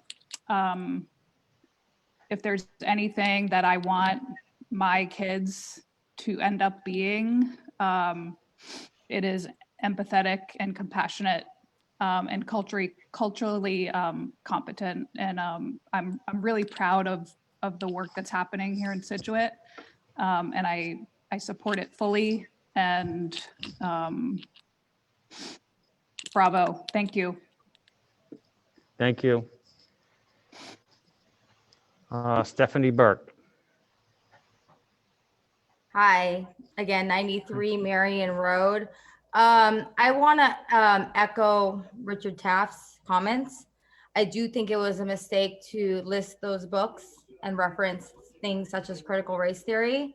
And I did point that out in a school committee meeting, a DEI committee, which I was also a part of, is I believe that the best experiences that you can get, as all those books, while they may be critically acclaimed or award winning, do not do the same justice as the voices of the people within our community that do not have to learn racism through a book, that have not experienced racism through a book, do not have to define racism through a book. As we have lived it, we've experienced it. And I agree, not everything is as being oppressed or the oppressor, because I personally can attest to that, as I am a white passing woman of color who've watched my sisters be oppressed, and I was happened to be the person with lighter skin. So I agree with you. It's not that, but I don't think that's the purpose of which this DEI committee, a DEI position, is trying to achieve. And again, I will once again extend the invitation. If you would like, BURKE81213@gmail.com, Burke81213@gmail.com, to talk and say how of all of us working towards inclusion and working towards coming together as a community somewhat interferes with what you are trying to teach your children. I would be happy to talk about that and learn it through your experiences, because that's what we're trying to do. Figure out how everyone can be included. And if that interferes with what you're trying to teach your children, I'd love to figure out how we can then include what you're trying to teach your children into these practices. Thank you. Great, thank you. Any other comments or questions? Suzanne O'Brien.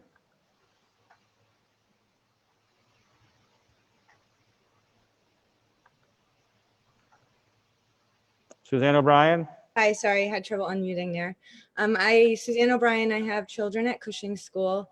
Just wanted to speak as someone in a professional financial world that I believe I fully support the DEI hire, and someone stated earlier about the kind of the overarching, broad-based review that'll be done. And I fully support that. I think that we're preparing our children for the world that they will be living in. And I find as a professional that there are daily conversations at the management and executive levels about DEI, and the fact that, a decision made by a diverse team is a better decision. Better decisions lead to more profit in the corporate world. There are daily, as an attorney, there are daily conversations in bar associations, in legal groups at the state level, the local level, the city level, the town level. This is at the forefront of professional groups and business groups at every single level, from small meetings to large meetings and everything in between. At my undergrad, at my law school, in my company, at the bar meetings, like this is just something that is really a part of everyday life, I find. And I'm thrilled that we are raising our children to be prepared for the world that they will be graduating into, which is not going to be a bubble of the Scituate schools, but sitting in companies, working in diverse situations, and dealing with all sorts of people that they should be prepared to deal with. So thank you very much for your focus on this issue. I fully support you, and I support all of the efforts that you're doing. Thank you. Great, thank you very much. Any other questions or comments? It is 9:19. Seeing none, we will move on to the agenda. That was the last and second and final opportunity for public comment. Moving forward, declaration of surplus. Dr. Dutch. Good evening. Good evening. I'll keep this very brief, given the time. You've got a significant list of books that are surplus, most of which are single books, not too many that are full classroom sets, many teacher editions. So my request of the school committee is to move to allow these books to be donated if there's interest, if not, to be disposed of, rather than putting them out to bid where there's a cost to put out the advertisement that would be beyond what we might expect to get for the book. Any questions or comments from the committee? No, I'll move that we declare as surplus the listed items as surplus and direct our business director to Sorry, all donate if the- possible, That's the if best not part, moving dispose of forward, them. they're in trouble, exclamation point. Oh, What was that? I don't know. Someone's talking that should not be. All right, Mike, with that Wanna motion? repeat that, Pete? Yeah, because it looks like there's two lists of surplus, so just, I would say either as presented or Hatherley and Wampatuck. All right, well, yeah, I'll amend that to state the Hatherley and Wampatuck surplus materials as presented. Motion by Mr. Hayes. Is there a second? Second. Second by Mr. Long. Roll call vote. Gates, yes. Brandolini. Yes. Limblom. Yes. Hayes. Yes. And Mr. Long. Yes. Motion passes unanimously. Thank Good luck with donating those books, Thank you. materials. Next on the agenda, I have acceptance of minutes, however, I don't think we have any minutes to approve. I didn't see them in the backup. I think we approved those last week. Anyone? I don't think they're there. I don't think we have, and if so, we'll do them next week. It's late. Subcommittee reports. Anyone have any subcommittee reports? Nicole, could I ask you for a brief comment? Sure. Sorry. Okay. So I have been a member of the Town Charter Review Subcommittee, and we've been meeting since this summer as frequently as we can, and we're going through the Town Charter section by section and reviewing it for updates, appropriate wording and verbiage that needs to be updated, and evaluating if it's effective for the way our town is, if it reflects the current needs of the town. So we are about, I would say we're about halfway through with that work. And a lot of it isn't, You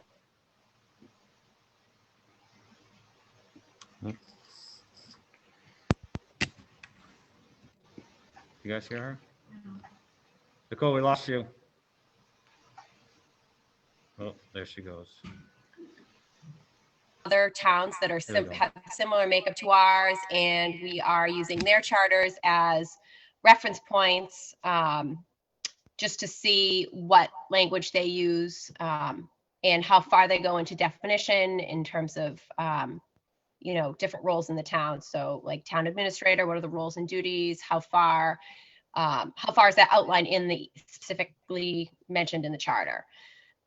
So there have been obviously many points and sections that pertain to school committee. A lot of it is your basic, school committee is made up of 5 members. Okay, that's pretty unchanging currently, so a lot of it is very just straightforward, but we're taking deeper dives into different pieces, and some of that includes some of the things we spoke today, such as memorials and building and grounds and maintenance, and what duties fall to the town to maintain, and if we want to change things like that. So just still lots of kind of researching and seeing what other towns do and what's worked, looking at past practices also. There are people on the committee who have been involved in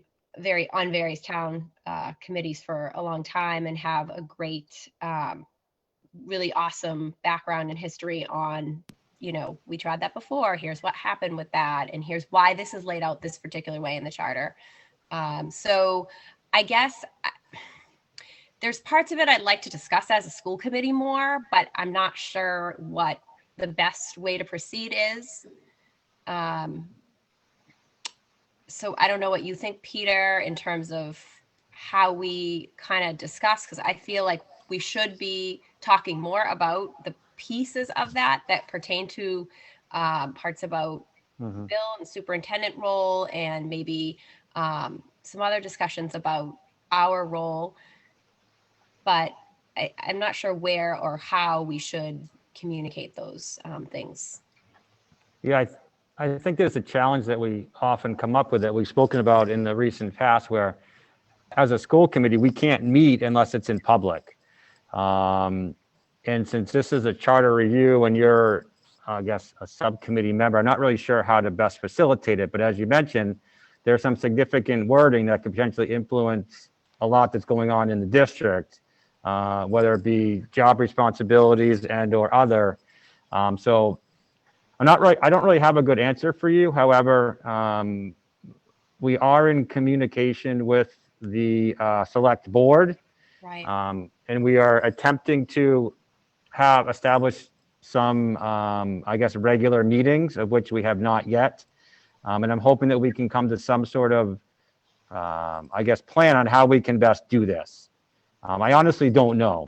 And I don't think through the charter review, they anticipated that there were going to be these types of issues, but I guess this is why you do a charter review. Right, exactly. And there are a few pieces that have come out of it that aren't exactly charter related that will be brought to maybe like financial forecasting subcommittees and things like that, that aren't things that would be added to the charter, but just more questions about how operations take place and things like that. I think it's strengthening our relationship with the town because we're all understanding, or I should say as a member of that subcommittee, I'm understanding more kind of how that relationship works and, you know, forming closer relationships with the members of that board. Yeah, So, I guess for you, and I will be talking to the select board. Again, we have a tentative meeting.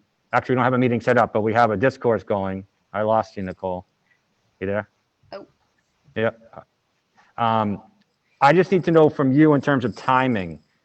This is something that I believe is expected to be voted on at the annual town meeting, which is supposed to be in April. I don't know if it will, but what types of decisions we need to make before then. I think that's the most important thing, so we can make sure we don't delay the vote. Right. So we have another meeting coming up. I believe, off the top of my head, it might be the 21st. We typically try to meet every other week that doesn't coincide with a school committee meeting on Mondays. So I can kind of run that by them in terms of timeline. I know Karen Canfield is completely mindful of the time frame for everything and budget seasons and everything. So both for us and for them. Okay. So I know we kind of just started talking about that and really setting that up. And I think she's going to reach out to you maybe about some of that. Yeah, no, we definitely are, again, as I said, we're initiating some sort of meeting with the select board and the town administrator. It just hasn't happened yet, but I will follow up on that this week. But this is definitely one of the agenda items. I worried in our last meeting that I didn't want to make any decisions that would be in the charter that the five of us should have further discussed. And I wouldn't have, but basically in the last meeting, I was defining the roles of what is the role of the superintendent and what is the role of the school committee really, and about budgetary oversight and the hiring process for a superintendent. And then also in the charter is, you know, kind of that mirroring relationship of the town administrator to the superintendent and how that person is obviously in control of their daily operations and superintendent being in charge of our daily operations here. So there's a lot of mirroring, but in the charter, it lays out very detailed, or it's moderately detailed on the hiring process for a town administrator and then removal of a town administrator. So we spent a lot of time on that. So then it was naturally brought up on the school side, the hiring process for a superintendent and the removal processes for a superintendent. Right. So I spent a lot of time kind of going over those processes, and that's kind of where we're at with it all. Okay. Definitely. No, it's good work, and I appreciate you going to these meetings, and we'll definitely prod forward, and we'll come to some consensus on how we're best gonna do that. But again, it is a challenge. I wish that we could all meet and talk about these things. I got to figure out exactly how we can best do that in a timely fashion so that we can get them the information they need Right. to put before the town. Yep. All right. All Does right. Thank you. anyone else have questions about it? I can answer anything if you want. Any other school committee members? My only comment was, other than thank you, Nicole, is it wouldn't surprise me if this turns into a 2-year project. Yeah, true. Yeah, that would certainly buy us some time, Sure. or at least till the special town meeting in the fall. Who knows? All right. Thank you for that, Nicole. I know, again, I mention all the time, you're bearing the brunt of it this year with all these different subcommittees, and you're probably at meetings every day of the week, but we thank you for it. I know capital plan has started as well, or continuing. Yeah, unfortunately, I couldn't make that one because it was parent-teacher conferences at Gates. Yeah. But I'll be sure to hop on to the next. Yep. And Nicole, there's a book at Town Hall that you could pick up. That's right. I have not picked up my book. I have my, I still have my last year's binder. It's online, but there is a book if you want a book. Oh, okay. Thank you. Yeah. Okay. Any other subcommittee updates? Well, I went to the capital plan initial meeting, and the capital plan was presented, and it went well, and it was very well explained, and it was very, I say, congenial on both sides, given the amount of money the town has to spend this year. So right now the projects the town administrators is recommending for approval will be the flooring in the high school, technology, Wampatuck paving, and there was one other.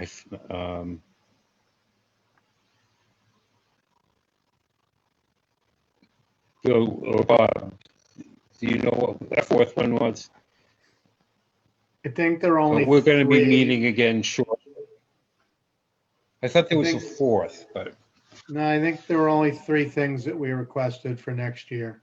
okay. So it'd be the paving, the library, the high school flooring. Yeah.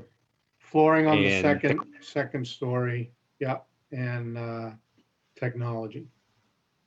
Right. All right.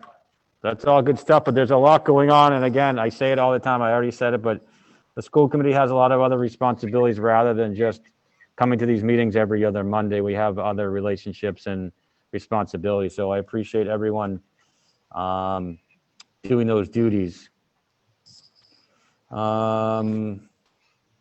Anything else? Correspondence? We didn't necessarily have any correspondence, but Mask is holding a workshop tomorrow online. I'm going to try to go. It's regarding the legislative updates. It's at 7 p.m. tomorrow night via Zoom. I will attempt to attend. So just so the committee is aware, we're operating currently without a state budget.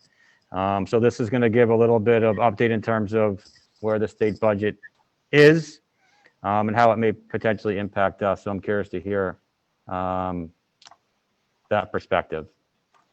Warrants, Dr. Dutch, no warrants tonight, correct? There's a warrant. There is a warrant, yes. There is a warrant. Nice. So we've got warrant S201210, total of $333,584.01. The larger items, private school tuition, $36,607.12. Collaborative tuition, $32,858.99. Our utilities for gas, $45,700.91. Contracted service, heat, $123,901.77.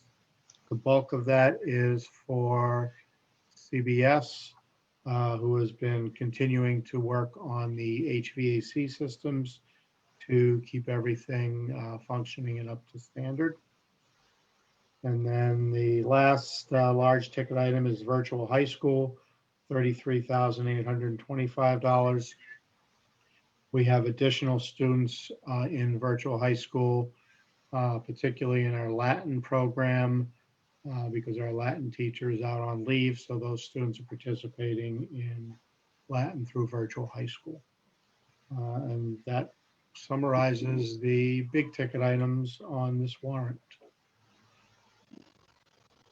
Great, thank you. Any questions regarding the warrant? Nope. All right. Any other business? Nothing. Just so everyone's aware, the school committee members and those that are still in attendance, we don't have another meeting till January 14th. What's that? January 11th? Oh, that's January 14th, whatever that date is. Mid-January. Sorry, let me restate the date. January 11th. Sorry, thank you, Superintendent Burkett. January 11th. So that's several weeks from now. So we'll have probably a packed agenda. Until then, I would like to thank everyone in the district for their hard work since, I guess I would say, since the summer until now. We've done a lot of great things, getting the kids back to school as much as possible. Superintendent Burkett, thanks for all that you've done. I know I'm not supposed to probably mention holidays, but happy Hanukkah, Merry Christmas. Happy Hanukkah, Pete. Merry Christmas. Everything. Again, the district needs to be congratulated for all the work they've done. I think we're in a great spot considering we're going to move forward with all of our goals. And now the school committee has their defined goals and their protocols. We're ready to move forward, and we have a really good foundation. If I have no other questions or comments, I would entertain a motion to adjourn at 9:37. So moved. Motion by Mr. Hayes. Second. Second by Mr. Long. Roll call votes. Limblom. Yes. Brandolini. Yes. Mr. Hayes. Yes. Mr. Long. Yes. Gates, yes. Meeting is adjourned at 9:38. All right.